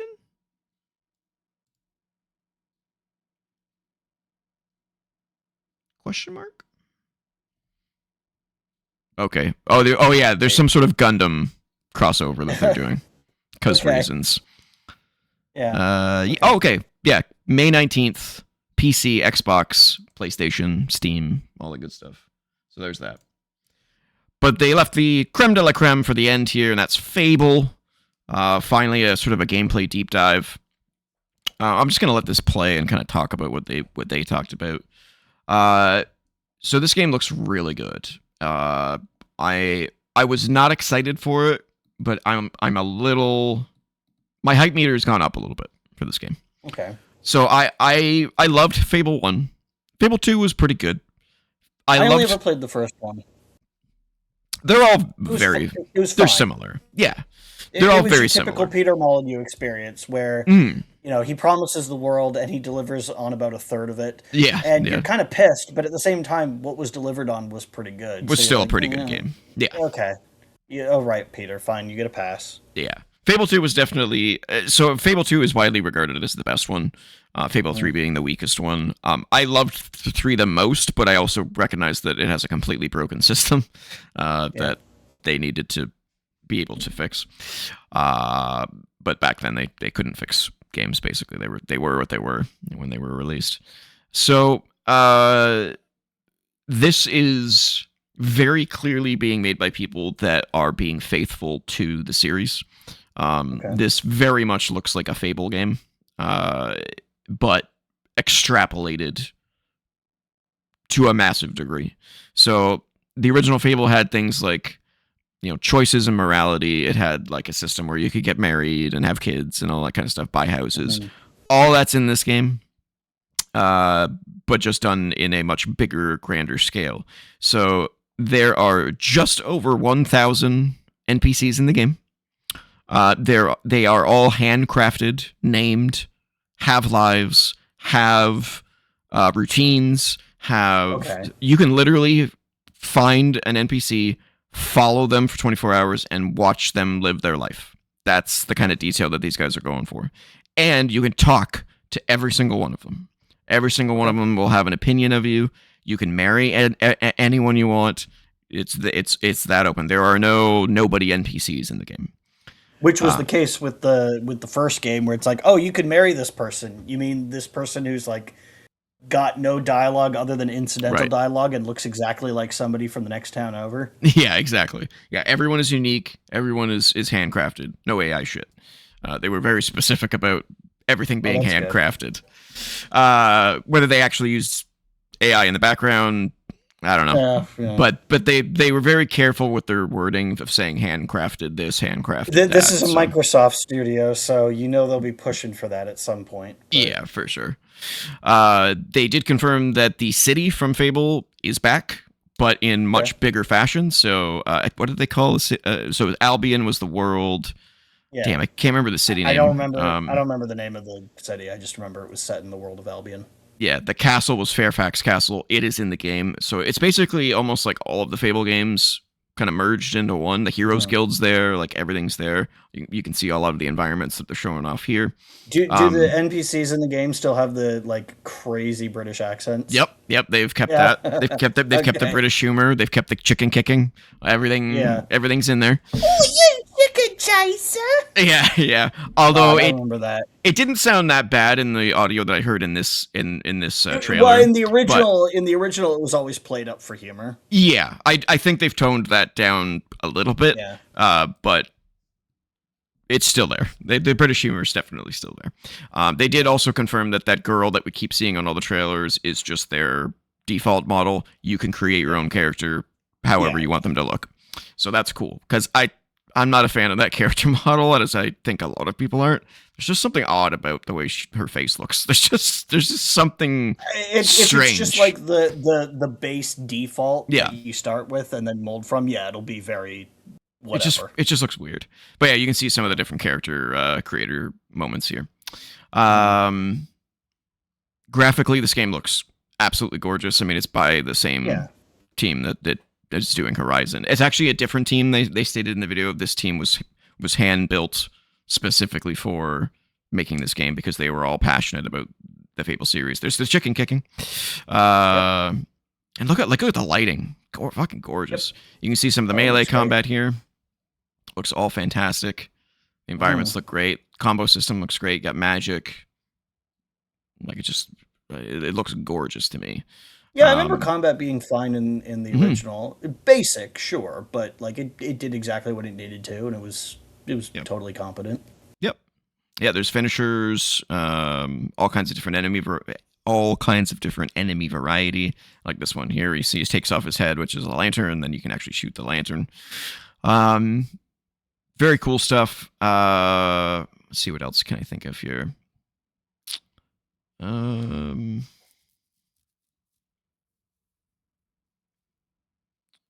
Oh yeah, so the system, look at the lighting. The lighting's just amazing. Yeah. This looks beautiful. Looks good.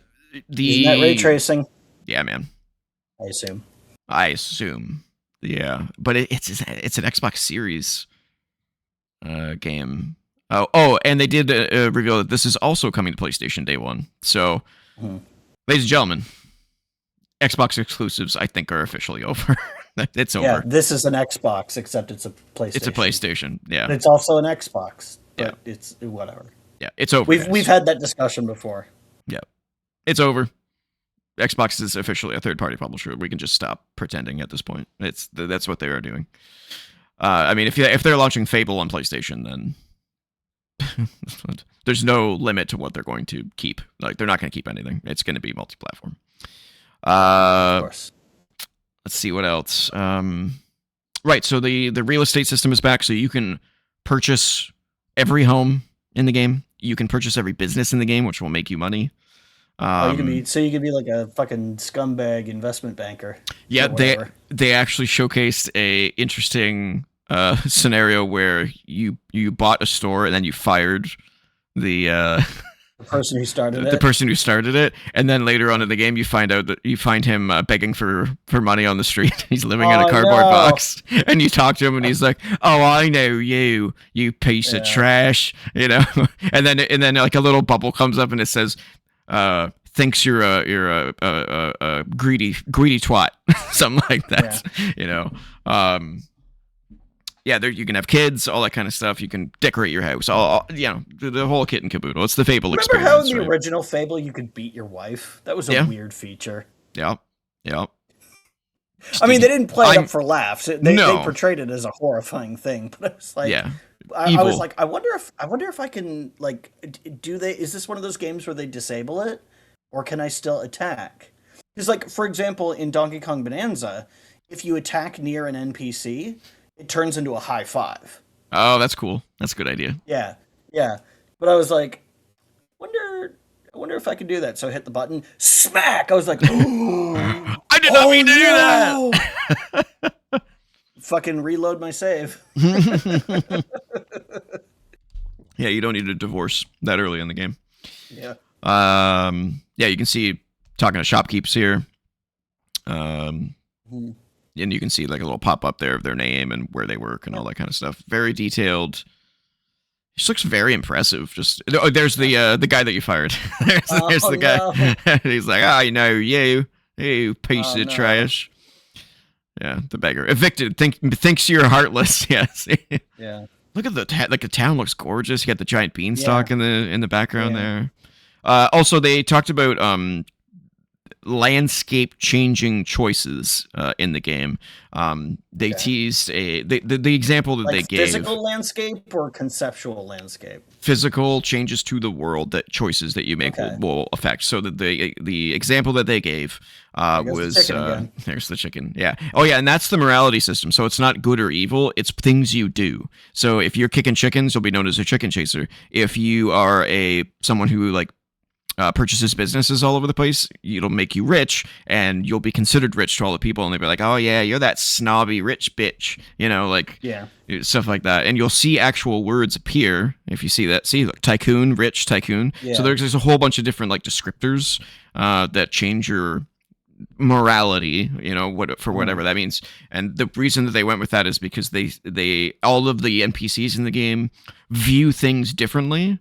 So one person might see you as there'll be people who are like, oh, you're the Elon Musk of Fable, you're so cool, and then there'll be others who are like, oh, you're the Elon Musk of Fable. Gross. Yeah, exactly. Everyone will have a different opinion of you depending on what kind of person you are in the world, right? Very cool. Yeah, that makes sense. Yeah, that's a lot of work. It's less of a morality system and more of a reputation kind of system. Yeah, an opinion of you system, right? Because it's not just everyone thinks this; it's everyone thinks differently. So they view you differently. Dark side point gained or light side points gained, like in Mass Effect, Which was funny because Knights of the Old Republic is one of the few pieces of Star Wars media that I've ever encountered where there is a character in the game who explicitly says, yeah, this light side, dark side shit, it's more complicated than that. Yeah, exactly. It's like, wow, it's somebody who has a shades of gray acknowledgement in Star Wars. Exactly. That's nice. This is the example they gave of the world-changing thing. So this guy is a gardener who comes across some sort of elixir or something that makes him into a giant, which he did not want. And you have the choice of Missed whether to. opportunity to pay Rick Moranis to be the facial model for that. You'd have a Honey I Shrunk the Kids kind Honey, of I moment. should. Yeah, that'd be weird.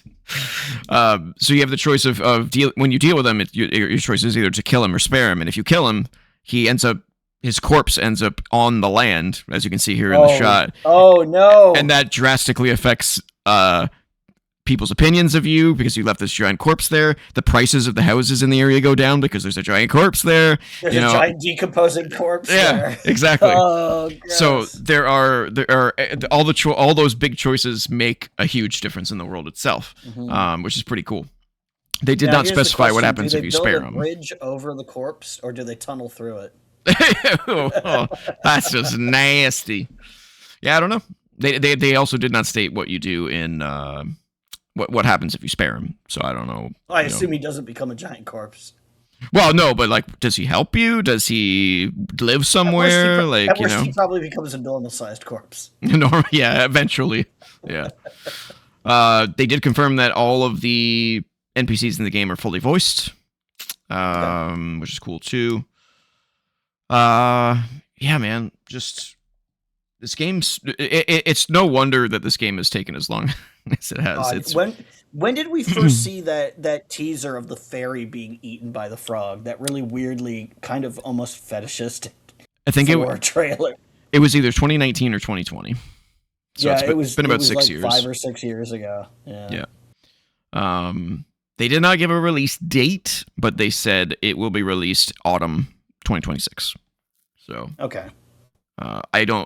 My assumption is what that means is, oh fuck, GTA 6 is releasing in the autumn. We need to wait and find out what that actual date is, to make sure that if they're going to be there or not. They every company now is like scared shitless of autumn 2026 because they're like, yeah, everyone's going to be buying that game. Are they going to even give a shit about our game? Yeah, it's also ambiguous enough that if they need to push it back to winter, they could without too many people complaining. Mm-hmm. It's like, it's autumn, winter, whatever. My assumption is that they want to get it out before, but they're not sure if they can hit it. So that's why they put that in there. So, that was the Xbox Direct. Fable and Horizon look so good. Yeah, Fable does look pretty cool. Yeah, looks really good. So, cannot wait for those games. And they will both be available day one on Game Pass. Which you no longer have. Which I no longer have. In a few days. But, easy enough to resubscribe, Instead of paying $90 for each of those games, I can pay $30 and, I have a month to play them. Mm-hmm. And whatever else is on Game Pass. Yep. All right. Let's move on. Let's get out your bingo cards. You know who it's time to talk about. Oh, I bet I do. Ubisoft's in the news three times this week. This week. Let's get the good news out of the way first. So the good news is that they are patching Far Cry 3, Far Cry 3 Blood Dragon, and Far Cry Primal to have 60 frames per second support on consoles, which is pretty damn cool. Because they are great games. I assume that's on current gen consoles. Yes. So I can't fire up my Xbox 360 and play Far Cry Blood Dragon in 60 FPS. No, current consoles are PS5, Switch 2, and Xbox Series X. If you haven't played those games, guys, forget what you think about Ubisoft. Those games are amazing, especially Blood Dragon. They're pretty good. Yeah, they're really Blood Dragon's great. So there's that. But let's get into the bad news, which always follows Ubisoft. You remember the other game that Michael Biehn was in that year was Aliens Colonial Marines? That travesty. he had like the biggest quality golf of any actor being in video games that year. Yeah, man. It's like, oh, you're in a great game and you're in a terrible game. Yep. So this news is ex-Assassin's Creed boss Mark Alexis Cote, I believe is how you say his name, is suing Ubisoft for $1.3 million Canadian in lost severance pay and damages following his shock exit from the company last year. Radio Canada broke word of the lawsuit, which Cote has filed against his former employer due to the manner in which he left the company. a quote unacceptable demotion quote that constituted a quote disguised dismissal end quote. Kotei's departure from Ubisoft last October came as a surprise to fans and the company's thousands of Assassin's Creed developers just weeks after the brand became part of Ubisoft's new Tencent-backed business entity, Vantage Studios. Kotei has served more than 20 years at Ubisoft and worked on a string of Assassin's Creed hits before his promotion to head up the flagship brand in 2022.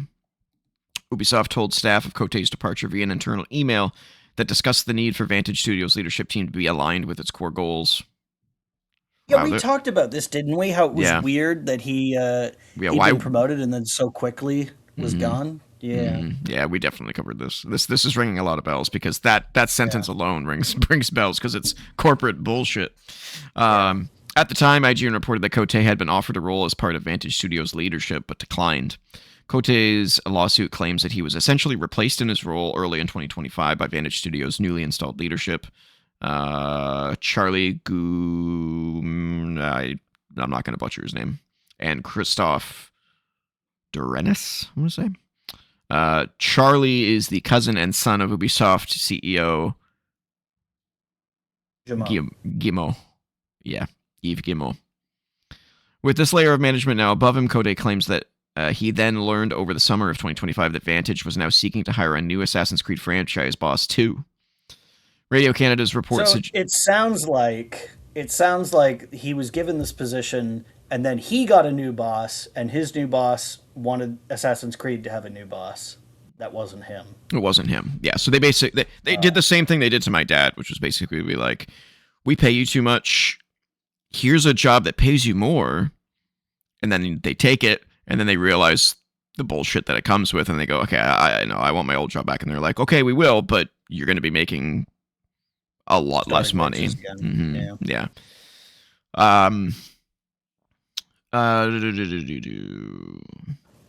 Radio Canada reports suggest that Kotei inquired about the role, but was told he was not suitable and would not be supported by Guillemot, as the position was to be based in Ubisoft's base in France rather than Canada, where Kotei is based, and every major Assassin's Creed title has been led. I did not know that every major Assassin's Creed title has been led in Canada. Yeah, they've. Guess it was Montreal. Yeah, Ubisoft Montreal. Obviously, there's because the Ubisoft Shanghai has had stuff to do with it and that sort of stuff. Yeah. But it's typically always been led by their Montreal division. Makes sense. Kotei's lawsuit allegedly claims that he was offered a head of production role reporting into the incoming new head of franchise, and then alternatively the chance to lead another business unit working on a second-tier Ubisoft franchise. During a 2-week period of reflection on what to do next, Kotei told Ubisoft his exit from the company would require severance pay. It was at this point that Ubisoft allegedly told Kotei not to show up for work as expected on October 13th and await a formal response. The following day, Ubisoft announced his departure. In an internal note to Ubisoft staff obtained by IGN at the time, Durenis said he was disappointed by Kotei's decision, but that the former leader had his own expectations and priorities related to Vantage Studios' creation in the future.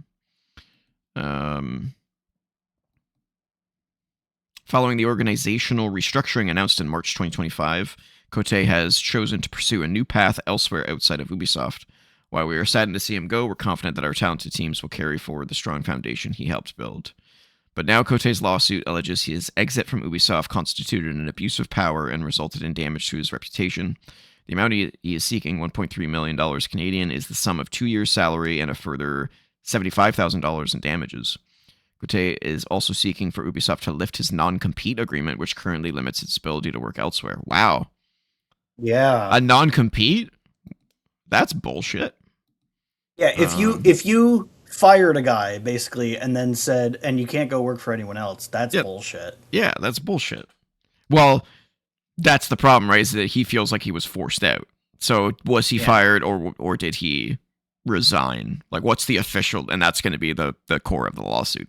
Yeah, and the severance pay is the other thing. Like, traditionally, if you're fired, you get severance pay. Well, but also, like, for a non-compete clause, is they would usually pay you handsomely, so you're, right. They're like, hey, listen, we don't want you to go work for anyone else for a while. Yeah. Here's a bunch of money to not do that. And to sign the agreement. Yeah.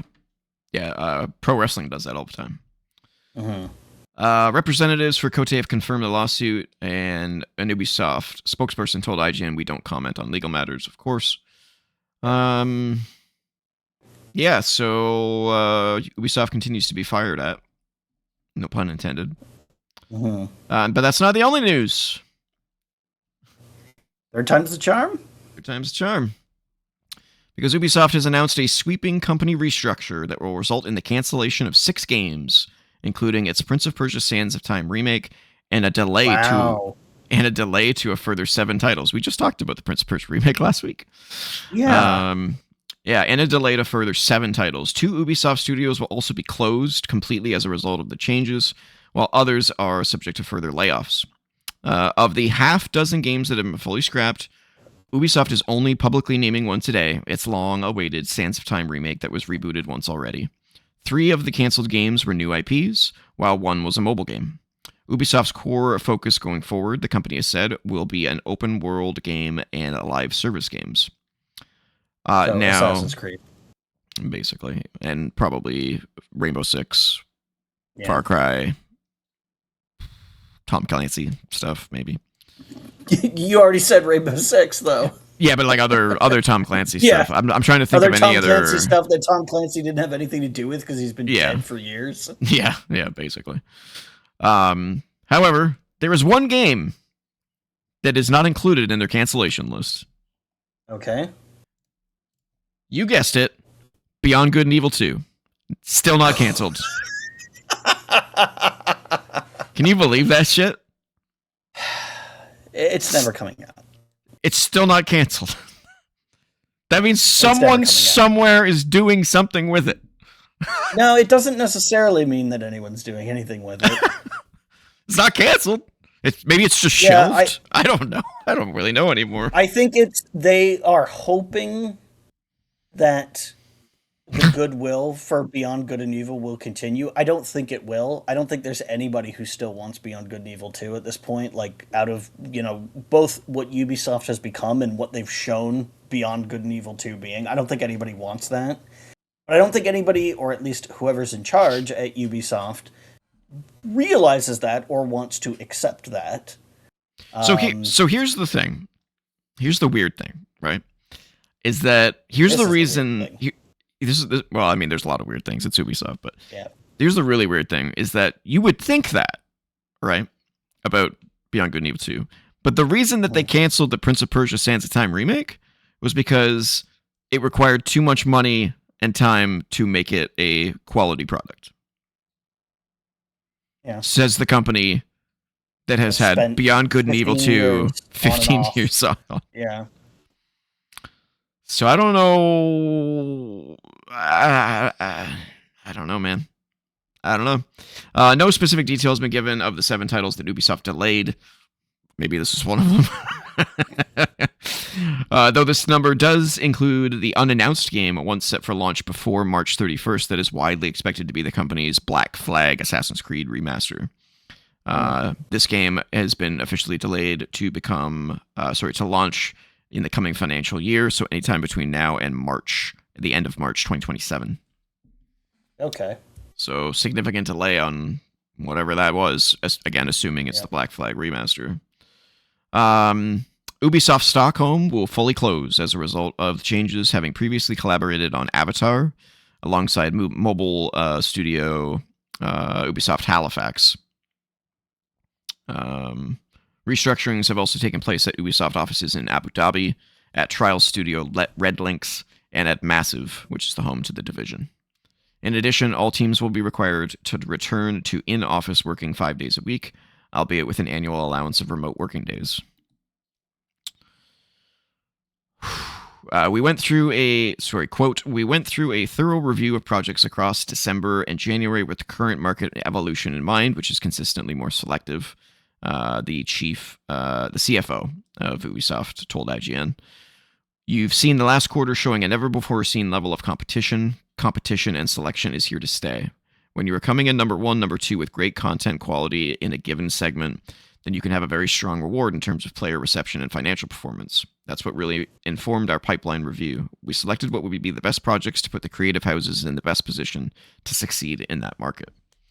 In a sign of how vast an impact Ubisoft... So basically, we wanted to do good business. That's a very long-winded way of saying we wanted to do things that would make us money or save us money. We wanted to make good financial decisions. Yeah. So we're not going to spend money on stuff that we don't think is going to sell. It's going to sell. Well. Yeah, so that tells me that they had a lot of crap. Yeah. Or a lot of stuff that they don't believe in. Because that's a lot of cancellations and delays. In a sign of how vast an impact Ubisoft expects this restructure to have, as well as how badly it feels it's needed, the company has scrapped its previous guidance for the full financial year and now expects net bookings of around $1.75 billion. $1.75 billion, which is down a $386 million from the previous. How sad. They're only going to make $1.75 billion this financial year. My question is, where are they making that kind of money? Rainbow Six Siege? Maybe. Like, what else do they have that makes that kind of money? I don't know. It's got to be Siege, right? I guess. It's crazy. Via statement shared with IGN, Ubisoft said this huge reduction reflected changes to the company's upcoming release pipeline following the implementation of its updated development roadmap and the decision to postpone negations on certain partnerships in the context of its new operating model. Indeed, the shakeup comes as Ubisoft finally lays out how its global development might is split into 5 creative houses that will operate as independent business units, the first of which was detailed last year. The previously established Vantage Studios now encompasses the development of Ubisoft's 3 biggest brands, Assassin's Creed, Far Cry, and Rainbow Six.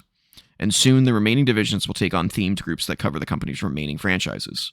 Creative House 2 will be dedicated to shooters and look after The Division, Ghost Recon, and Splinter Cell. Creative House 3 will focus on live experiences including For Honor, The Crew, Riders Republic, Brawlhalla, and Skull and Bones. Is For Honor still a thing? Yeah, I think that game still has a lot of players. Let me see if I can find. Was it SteamDB? Is that what talks about? Yeah, let me see. For Honor.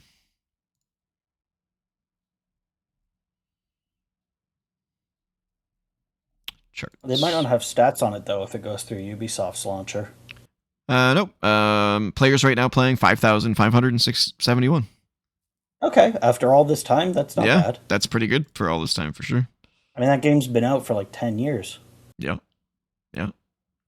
24-hour peak was 6.1 thousand. So. So yeah, it's doing pretty well still. Creative House 4 will feature narrative-driven and fantasy-oriented series including Anno, Might and Magic, Rayman, Prince of Persia, and Beyond Good and Beyond Good and Evil 2. Yeah, no. Still no.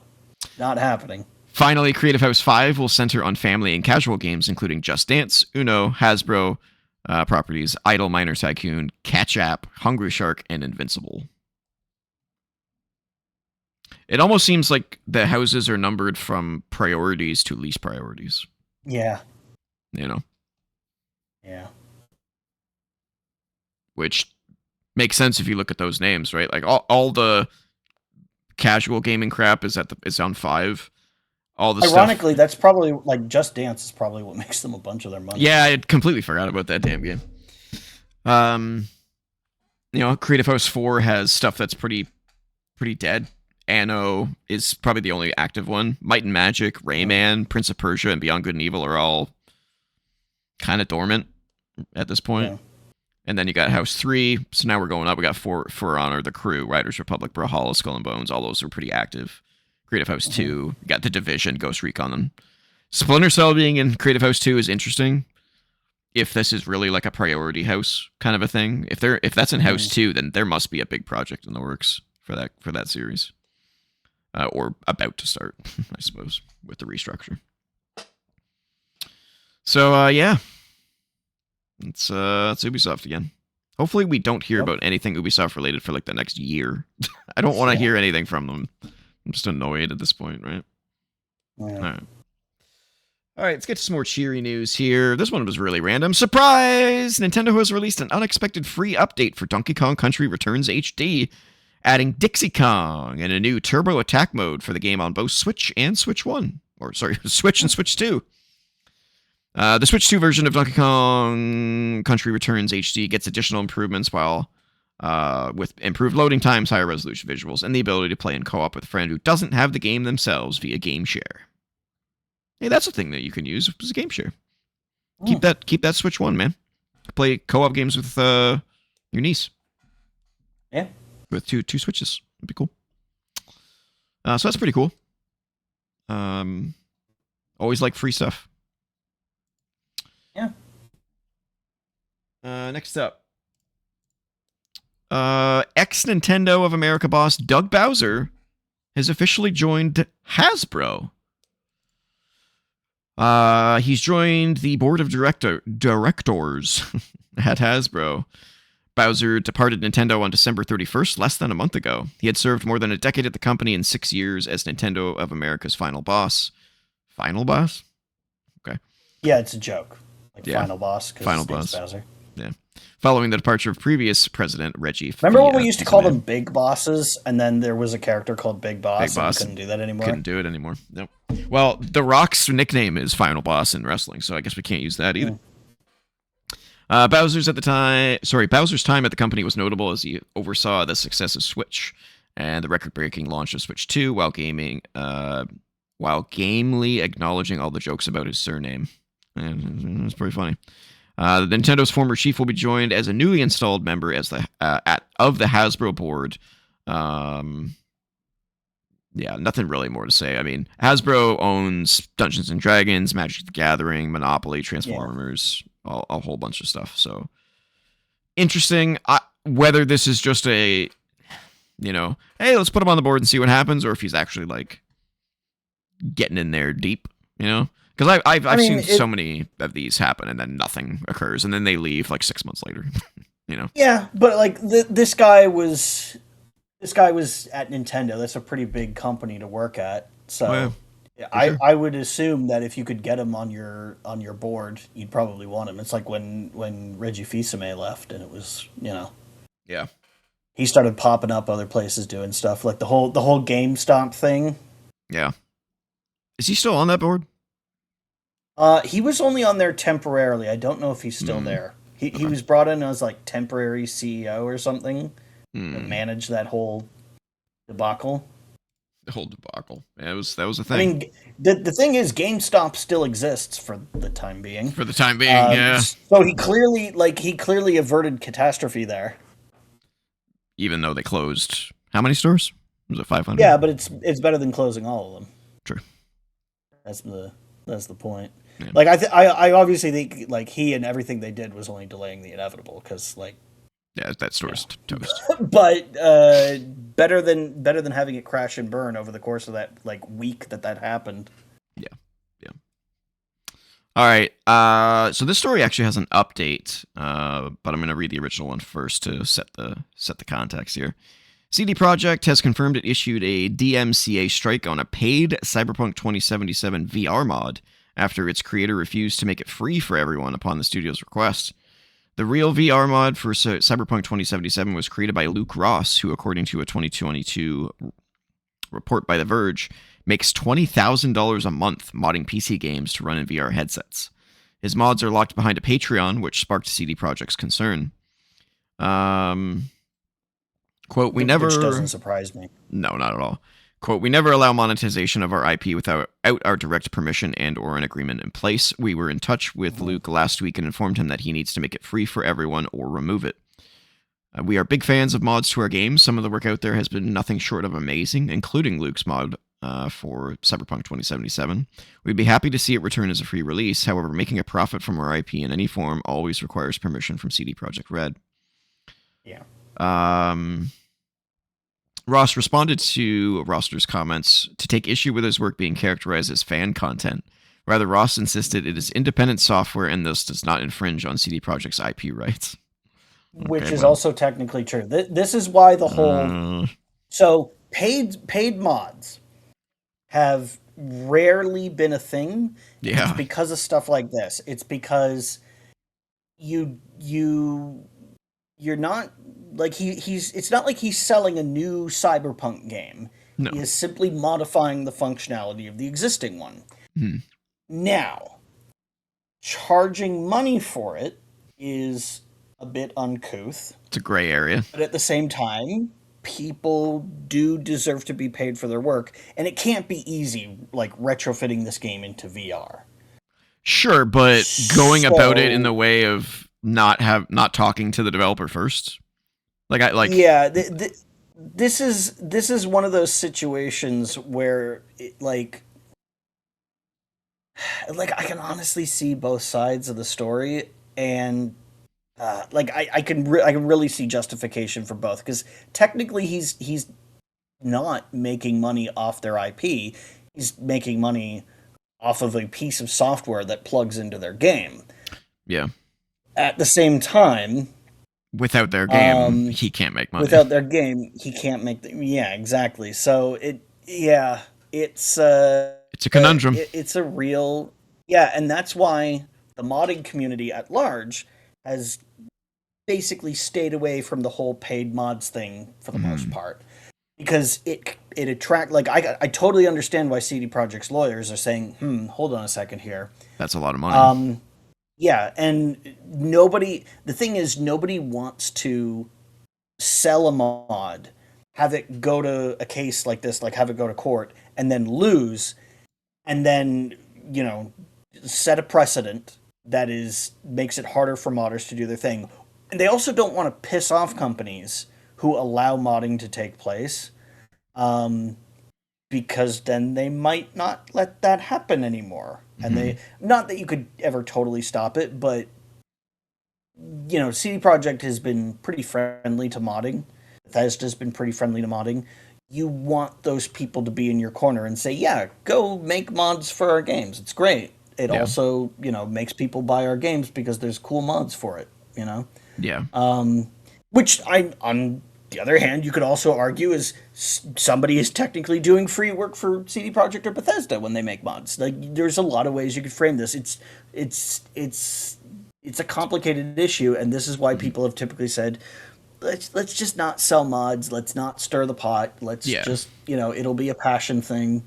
And whatever. Nobody wants to create problems, but this guy is creating problems.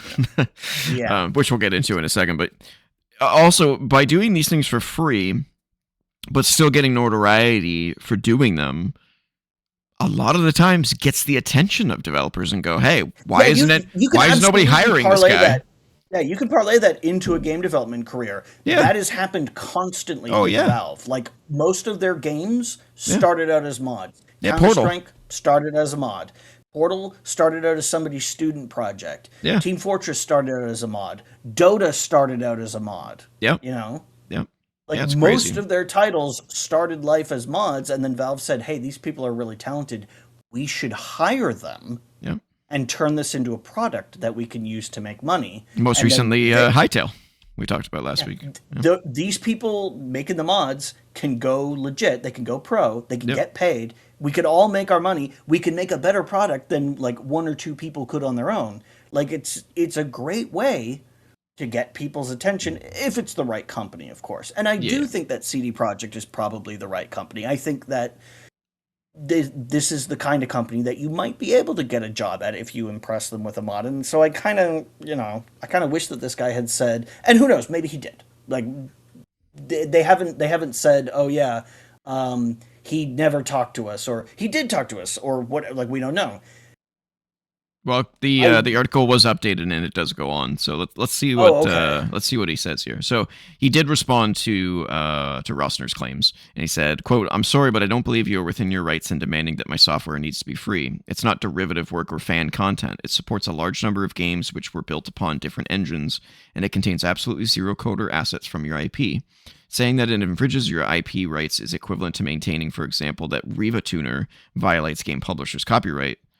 Because it intercepts the images of games is drawing on screen, and it processes them in order to overlay its statistics.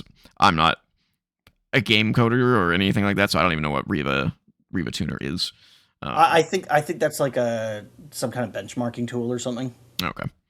Ross went on to say he wants to find a win-win solution and suggested CD Projekt make his Cyberpunk VR mod official, or at least sanctioned by your company. I think the current state of affairs is not the best way to resolve this misunderstanding. As it stands, Ross has left his Cyberpunk mod behind in a post on Patreon saying, "So long and thanks for all the fish." Not sure what that means. And he has That's pulled... a quote from The Hitchhiker's Guide to the Galaxy. Oh, okay. And he has pulled support for the game. Ross's tweet has sparked a debate about the legal implications of his mod. And there's a bunch of quotes from people's opinions. But there was an update on this story saying, Luke Ross has contacted IGN to clarify that CD Projekt's DMCA strike occurred before he refused the company's request to make the mod free for anyone, not afterwards. As Ross describes, he extended his VR conversion framework to support Cyberpunk 2077 in February of 2022. A few months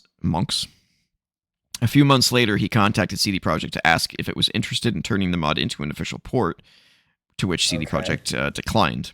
Then on January 9th, 2026, Patreon alerted Ross to CD Projekt's DMCA notice for the removal of the mod, which it had already taken down. Quote, I had absolutely no say in the matter because, as is the norm in these cases, at least for Patreon, the Patreon team had already complied with the request and taken down my mod from their own initiative, making it inaccessible. Ross then got in touch with CD Projekt to, as he put it, negotiate a mutually beneficial solution. CD Projekt then replied to say Ross needed to comply with its terms of service. No negotiation, no comments on my proposals, no interest, for instance, in knowing how many of their users would be affected by the sudden removal. Okay. And that's where we stand. Yeah. So if he did reach out and offer this to them as like, hey, I'm working on this thing, can we, do something with it? Yeah, they should have done something with it. Yeah, they should have. I agree. Yeah, because if his code takes nothing from the game, then technically they don't really have a leg to stand on. Or they should have said no. But if you're going to release this, make sure you're not charging for it. They should have made that known at that time. But they were just like, nah, we're good. And then he went and charged for it. It's generally understood that companies don't want you to sell stuff like this. Yeah. This sounds like it's going... if what he's saying is accurate and not just slanted in favor of him, which is always possible. It could also be that he just didn't talk to the right people at the time. And how do you get through to the right people? Like exactly, it's tough, right? Yeah.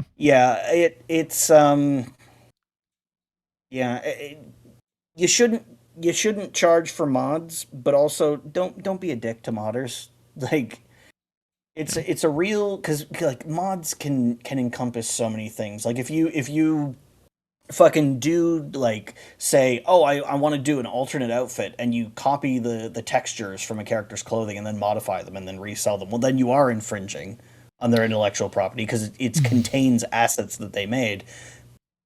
But it sounds like this doesn't, so that's sort of a different case. Like, mods are such a varied thing. It's complicated. I think he would have had more luck in negotiating with Cyberpunk had he not been on Patreon, because Patreon basically was like making the decision for him. Whereas if he was on, if he was on his own website, or if he was like somewhere specific that he had control over, but I mean, he could have stalled, and been like, all right, can we talk? Yeah, but like that's not like building your own payment processing system is. It's just not. For most people. But I mean, I don't know if Shopify might be able to do something. Like Patreon's pretty sensitive to these kind of things, so they just have a no tolerance policy. Yeah, they're looking out for themselves. Yeah, so I don't know, but hopefully they're able to come to some sort of arrangement once cooler heads prevail. Time will tell. Yeah, because I bet Cyberpunk would be really fucking cool in VR. I mean, I don't like it not in VR, so I couldn't say. How many times I tried to make that game work for palatable. Yeah.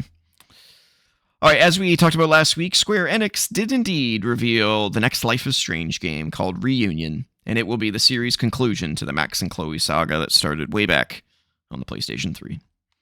After a decade of storytelling, Square Enix has decided to wrap up the story of Max and Chloe in the newly revealed Life is Strange Reunion, which is set to launch on PC via Steam, PS5, and Xbox Series on March 26th, not far away. It's a direct sequel to 2024's Life is Strange Double Exposure. Featuring many of the same secondary characters, Reunion will also finally answer fan wishes by bringing back both beloved faces from the franchise's original 2015 game. Max, who returned as the protagonist of Double Exposure, will reunite with her former best friend, Chloe, for one final adventure, and for the first time in the same game, both characters will be playable.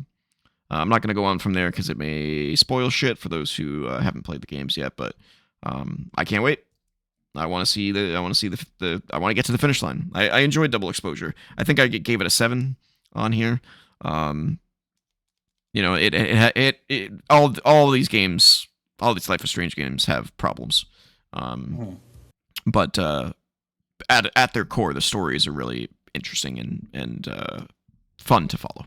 So look forward to that.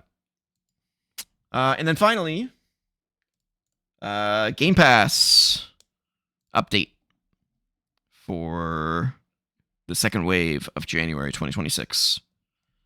Death Stranding Director's Cut is already out. Roadcraft on PC is already out. Ninja Gaiden Ragebound is already out. The Talos Principle 2 is already out. No, it's not. It'll be out on the 27th. My bad. I was getting used to saying that. It'll be out on the 27th. Anno Mutationum will be out on the 28th. Well, I don't even know what that is. I've never heard of that one. Drop Duchy will be out on the 28th as well. Or is that Douchey? I don't know. I think it's Duchy. Fuck knows. I don't know. I don't care. Me either. I don't even know what the game is. Nope. My Sims Cozy Bundle. Out on the 29th of January as well. The game you're seeing here, Space Marine 2. Out on the 29th. Indica on February 2nd, and Final Fantasy II Pixel Remaster on February 3rd. Cool beans.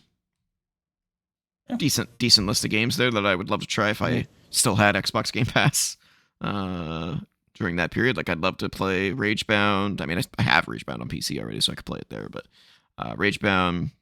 Talos Principle 2 was really good. My brain broke. The puzzles got really difficult. I do still want to play Space Marine at some point. Co-op.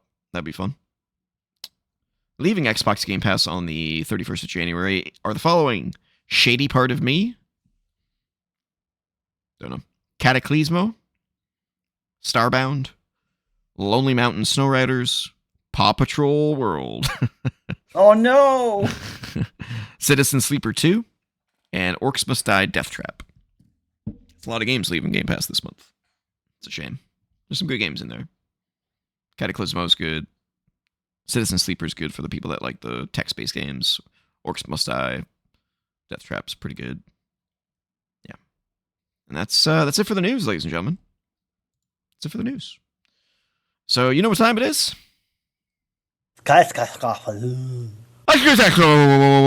We just gotta let our jaws go slacker and slacker every time until it's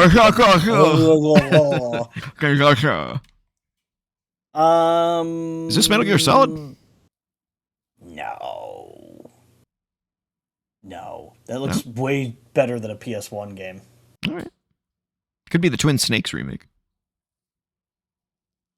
No. It still looks better than that. Okay. I don't fucking know. Halo 5 Guardians. Nope. 87%. Well, now we got a wall and a light. Not helpful. I've never played Halo 5. Don't. 87%. It's a good rating though. We got a really good rating here. Yeah. I don't know what this I still have like. no idea what we're looking at though. No. Well, come on. Okay, that's Blood and Guts though. PS4, PC, Xbox One. Oh, it is. It looked like really close up of like chocolate peanut butter ice cream. Oh, Jesus. Hold on. Well, I know that because my Hold on. mom Wait. keeps a tub of chocolate peanut butter ice cream. There's a creature. See him in the dark? No, I can't. I see a thing. I can't tell what it is. It looks like a giant cobra. It's not surviving the video compression. I don't know. Borderlands, maybe? No, it's not. No, it's not colorful enough. Yeah. Oh, is this Subnautica? No. I mean, action role playing, it could still technically be Borderlands. It is I was just put in Borderlands 3 and just see. Borderlands 4. Just try it to rule it out. We got no other ideas. No, 2015. Oh, it's fucking Fallout. It's Fallout 4. Oh. Nice. Yep, couldn't get into that game. I really wanted to, but I just couldn't. I played a lot of that game. I played a monstrous amount of that game. Ocarina of Time. Really? No. Damn. Star Fox 64. Oh yeah, it is. Yeah, it's totally Star Fox 64. Yeah. I thought that was the Yeah, so that's Corneria. Yeah, I thought it was the, you know where you fight Shadow Link? And it's just like a bunch of water in the water temple. That. Yeah, and that's the is that the level with the spaceship? Maybe the level with the spaceship. You're gonna need to be more specific. The Independence Day one. The Independence Day one. Oh, it might be. Yeah, I think that's the temple, like flying over the temple. Yeah, maybe. Yeah. The most obvious UI in history. Yeah.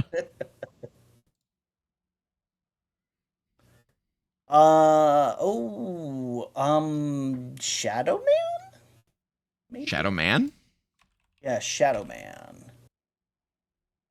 Not in here. Oh yeah, just no. It's old though. Oh, is this Shadow Man? Is this Pitfall? On the Super Nintendo? Yeah, the Super Nintendo Pitfall. Maybe Pitfall: The Mayan Adventure. Maybe.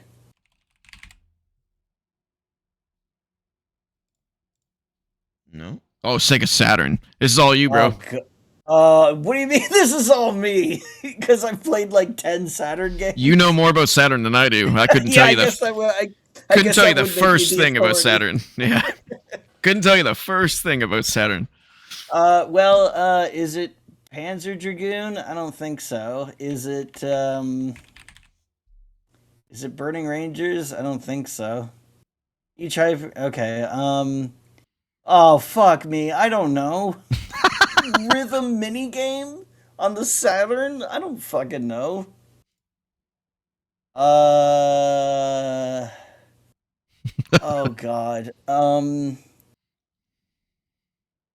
God. I have no idea what this is. No. I got nothing. Mr. Bones, it's called. Mr. Bones. Okay, I've heard of that game, but I didn't know anything about it. I only never heard of this. No. Yeah. Okay.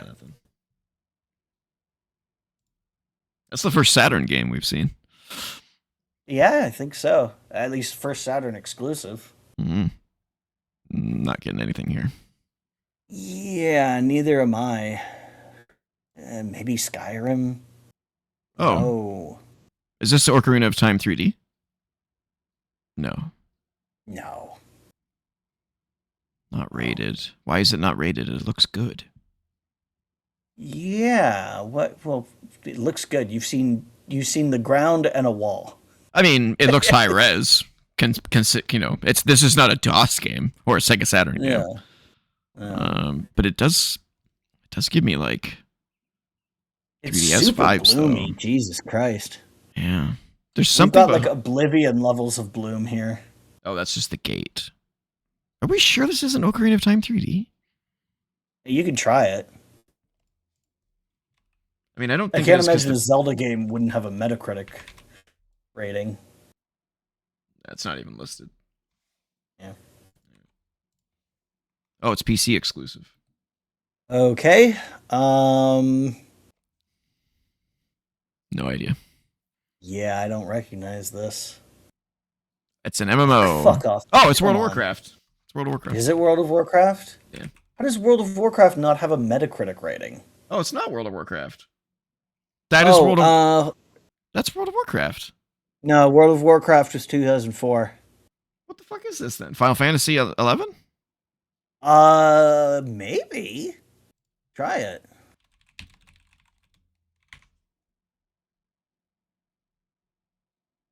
It'll be XI.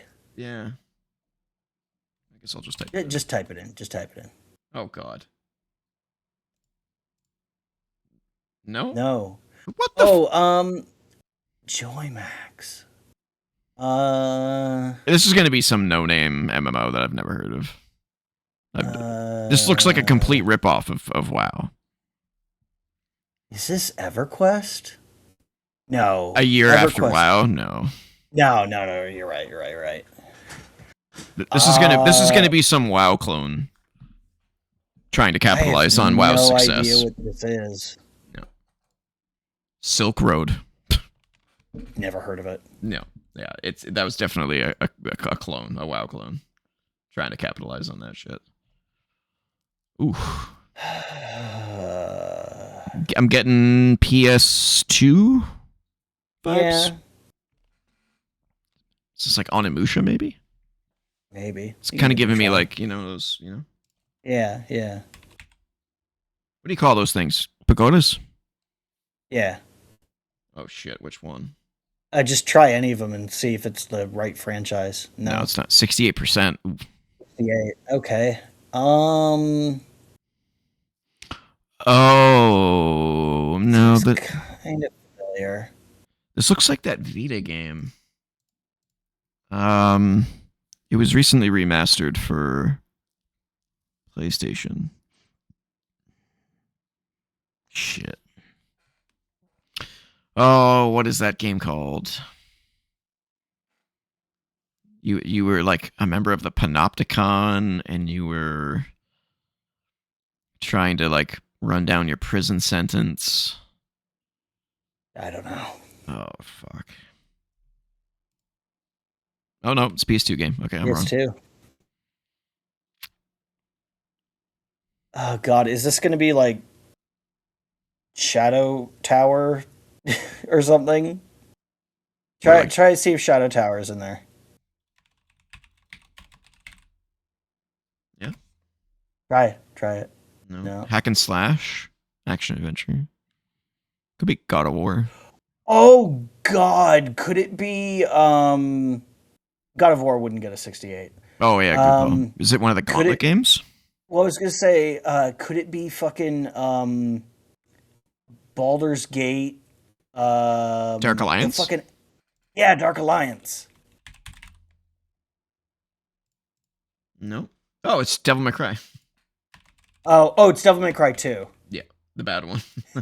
That would explain why I got a 60. Yeah. You know what's funny about that is that's the one I enjoyed the most out of the classic ones because I liked the tower. I like the tower gameplay where you last as long as you possibly can against hordes of demons. I thought it was fun, but I guess the campaign was bad. I guess I don't know. Yeah. I'm not a Devil May Cry expert, so I don't really know. Ooh, that's high res. Oh, that looks nice. Yeah. Is that fucking Resident Evil 7? No, it looks like there's pine trees in the back. There's no pine trees in. Come on, seriously? Yeah. If this is Resident Evil 7, I'll eat my hat. You don't have a hat. You'll have to eat mine. I have a hat. I got lots of hats. I wear them on the show all the time. But you're not wearing it, so. No, that's true.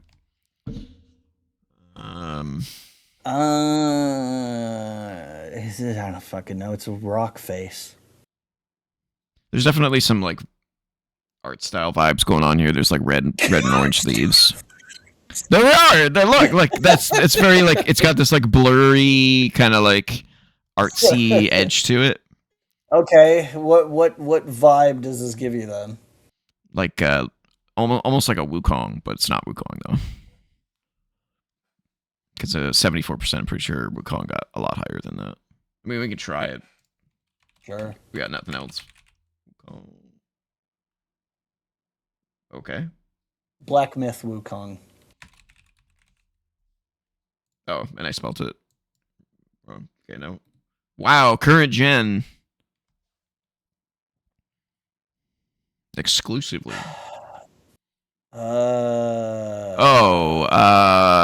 That bad game. Thank you. I played Very it. descriptive. It wasn't great. It was by Team Ninja or like Ninja Theory. No, not. It was Team Ninja. Yeah, it's like an open world. Fuck. It wasn't. It wasn't a good game. That's why I'm having trouble remembering it. Oh.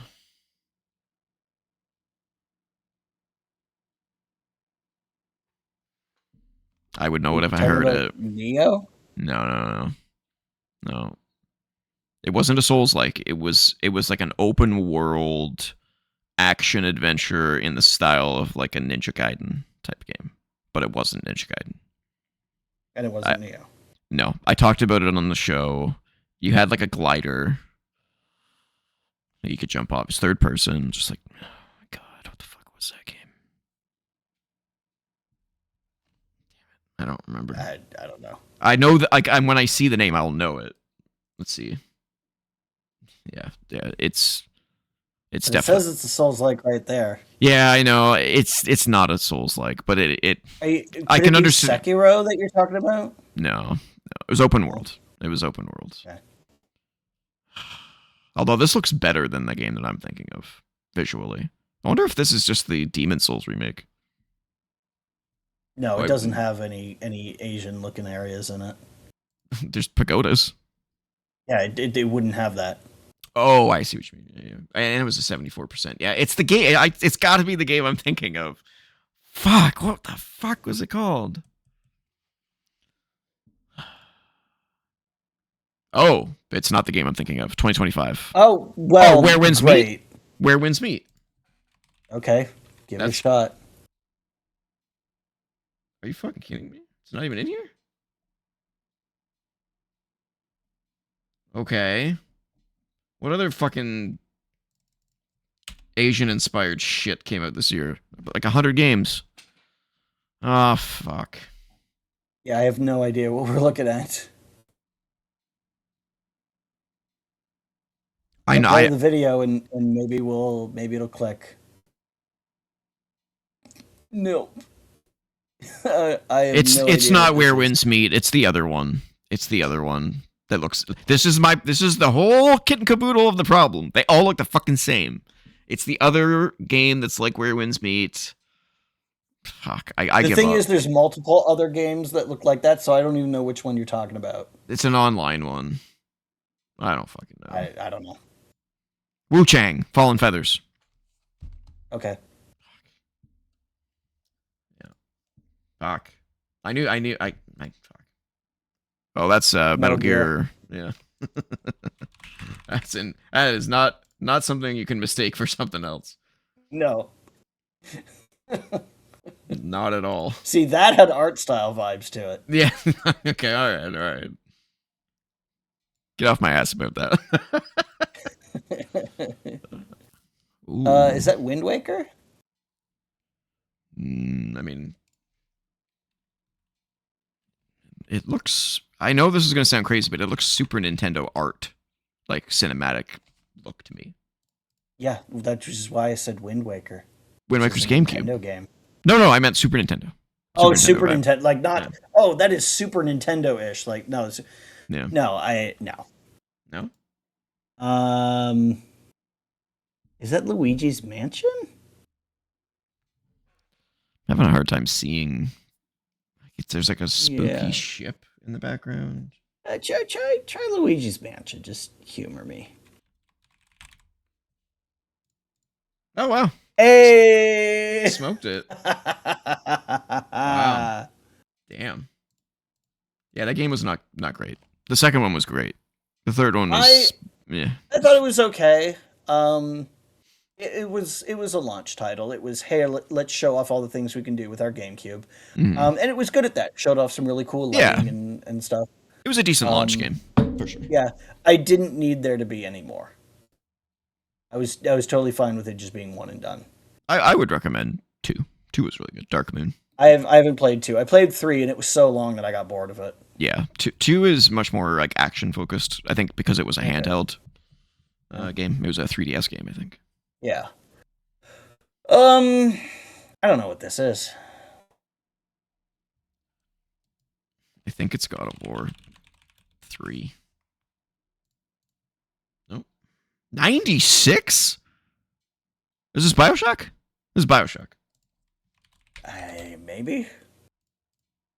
It's Bioshock. Hey, well done. You can see the symbol of the city right there. Oh, I don't remember Bioshock looking this good. Maybe this is like the remastered version. It could be. Who knows? I remember Bioshock looked good, but I just don't remember it looking that good. Hmm. I don't fucking know. It's like a light switch in a hallway or something. Phasmophobia, maybe? You could try. I don't even know what to say to that. That was a shot in the dark. Lucky guess. Yep. I'm like, a hallway that looks spooky. Phasmophobia. Phasmophobia. Yep. All right, 2 left. Twilight Princess? Maybe?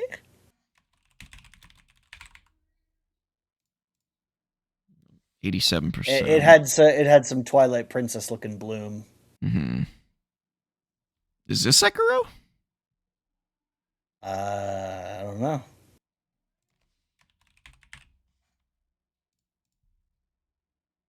Well, could have fooled me.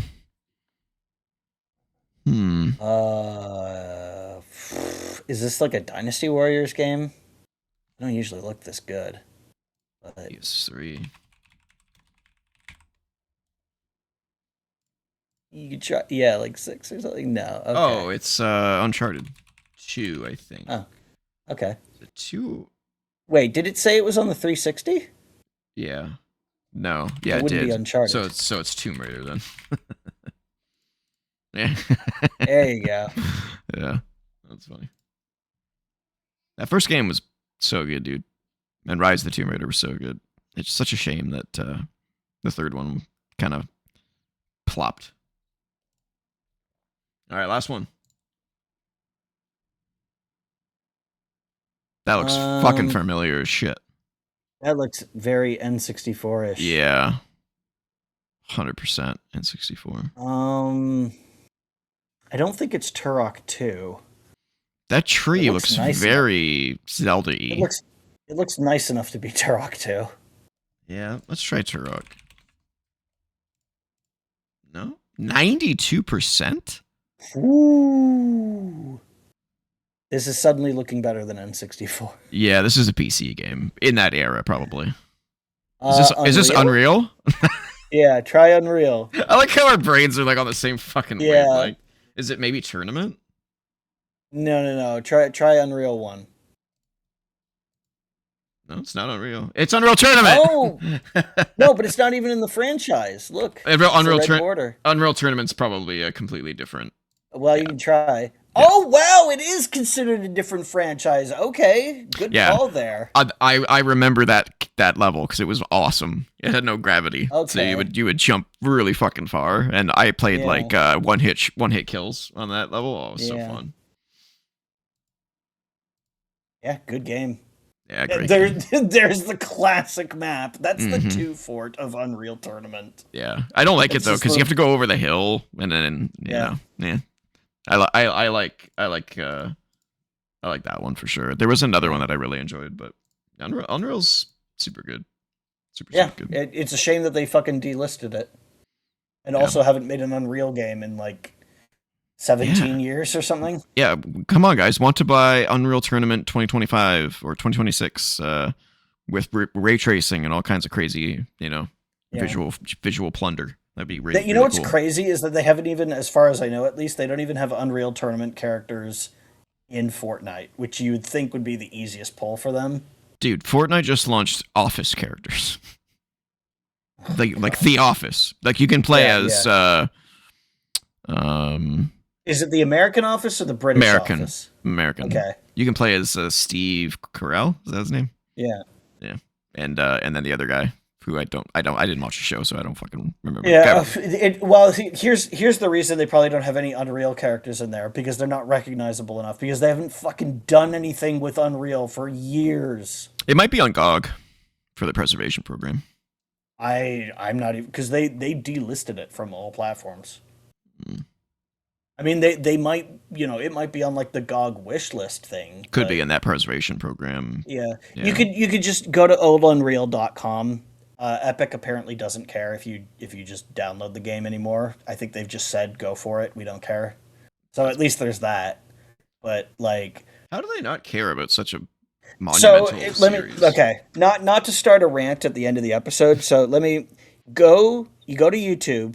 You type in Civ11. You watch his Unreal episode and listen to his rant about how the company that made the game that became the namesake of the engine that powers like 1,000 games, right, and has made them more money than God, they have no respect for that franchise. They do not give a shit about it, even though it built their house. It's crazy. It is not on GOG. I checked. Yeah. Rest in peace. Just Unreal. Insane disrespect for such an amazing franchise. Unreal 2 notwithstanding. That game sucks. But yeah, Unreal Epic didn't make amazing. that one. Yeah. All right, ladies and gentlemen, that's been Press Pause, a gaming podcast, episode 77. If you want to follow me on the socials, I'm at TJ-Leo on BlueSky. And I'm at Ninjas on BlueSky. If you want to email us, you can do so at co.op.podcast@gmail.com. Don't forget to comment, like, share, subscribe, ring the bell for notifications, and join the Co-op Club Discord community server, where you can find myself and so many others talking about gaming, wrestling, world events, and more. And if you're so inclined, patreon.com/co-op entertainment, where you can throw us $1 USD a month to help support the channel. One USD. Not Canadian, because most of the people watching are probably American. So yeah, also we want American dollars. They're worth more.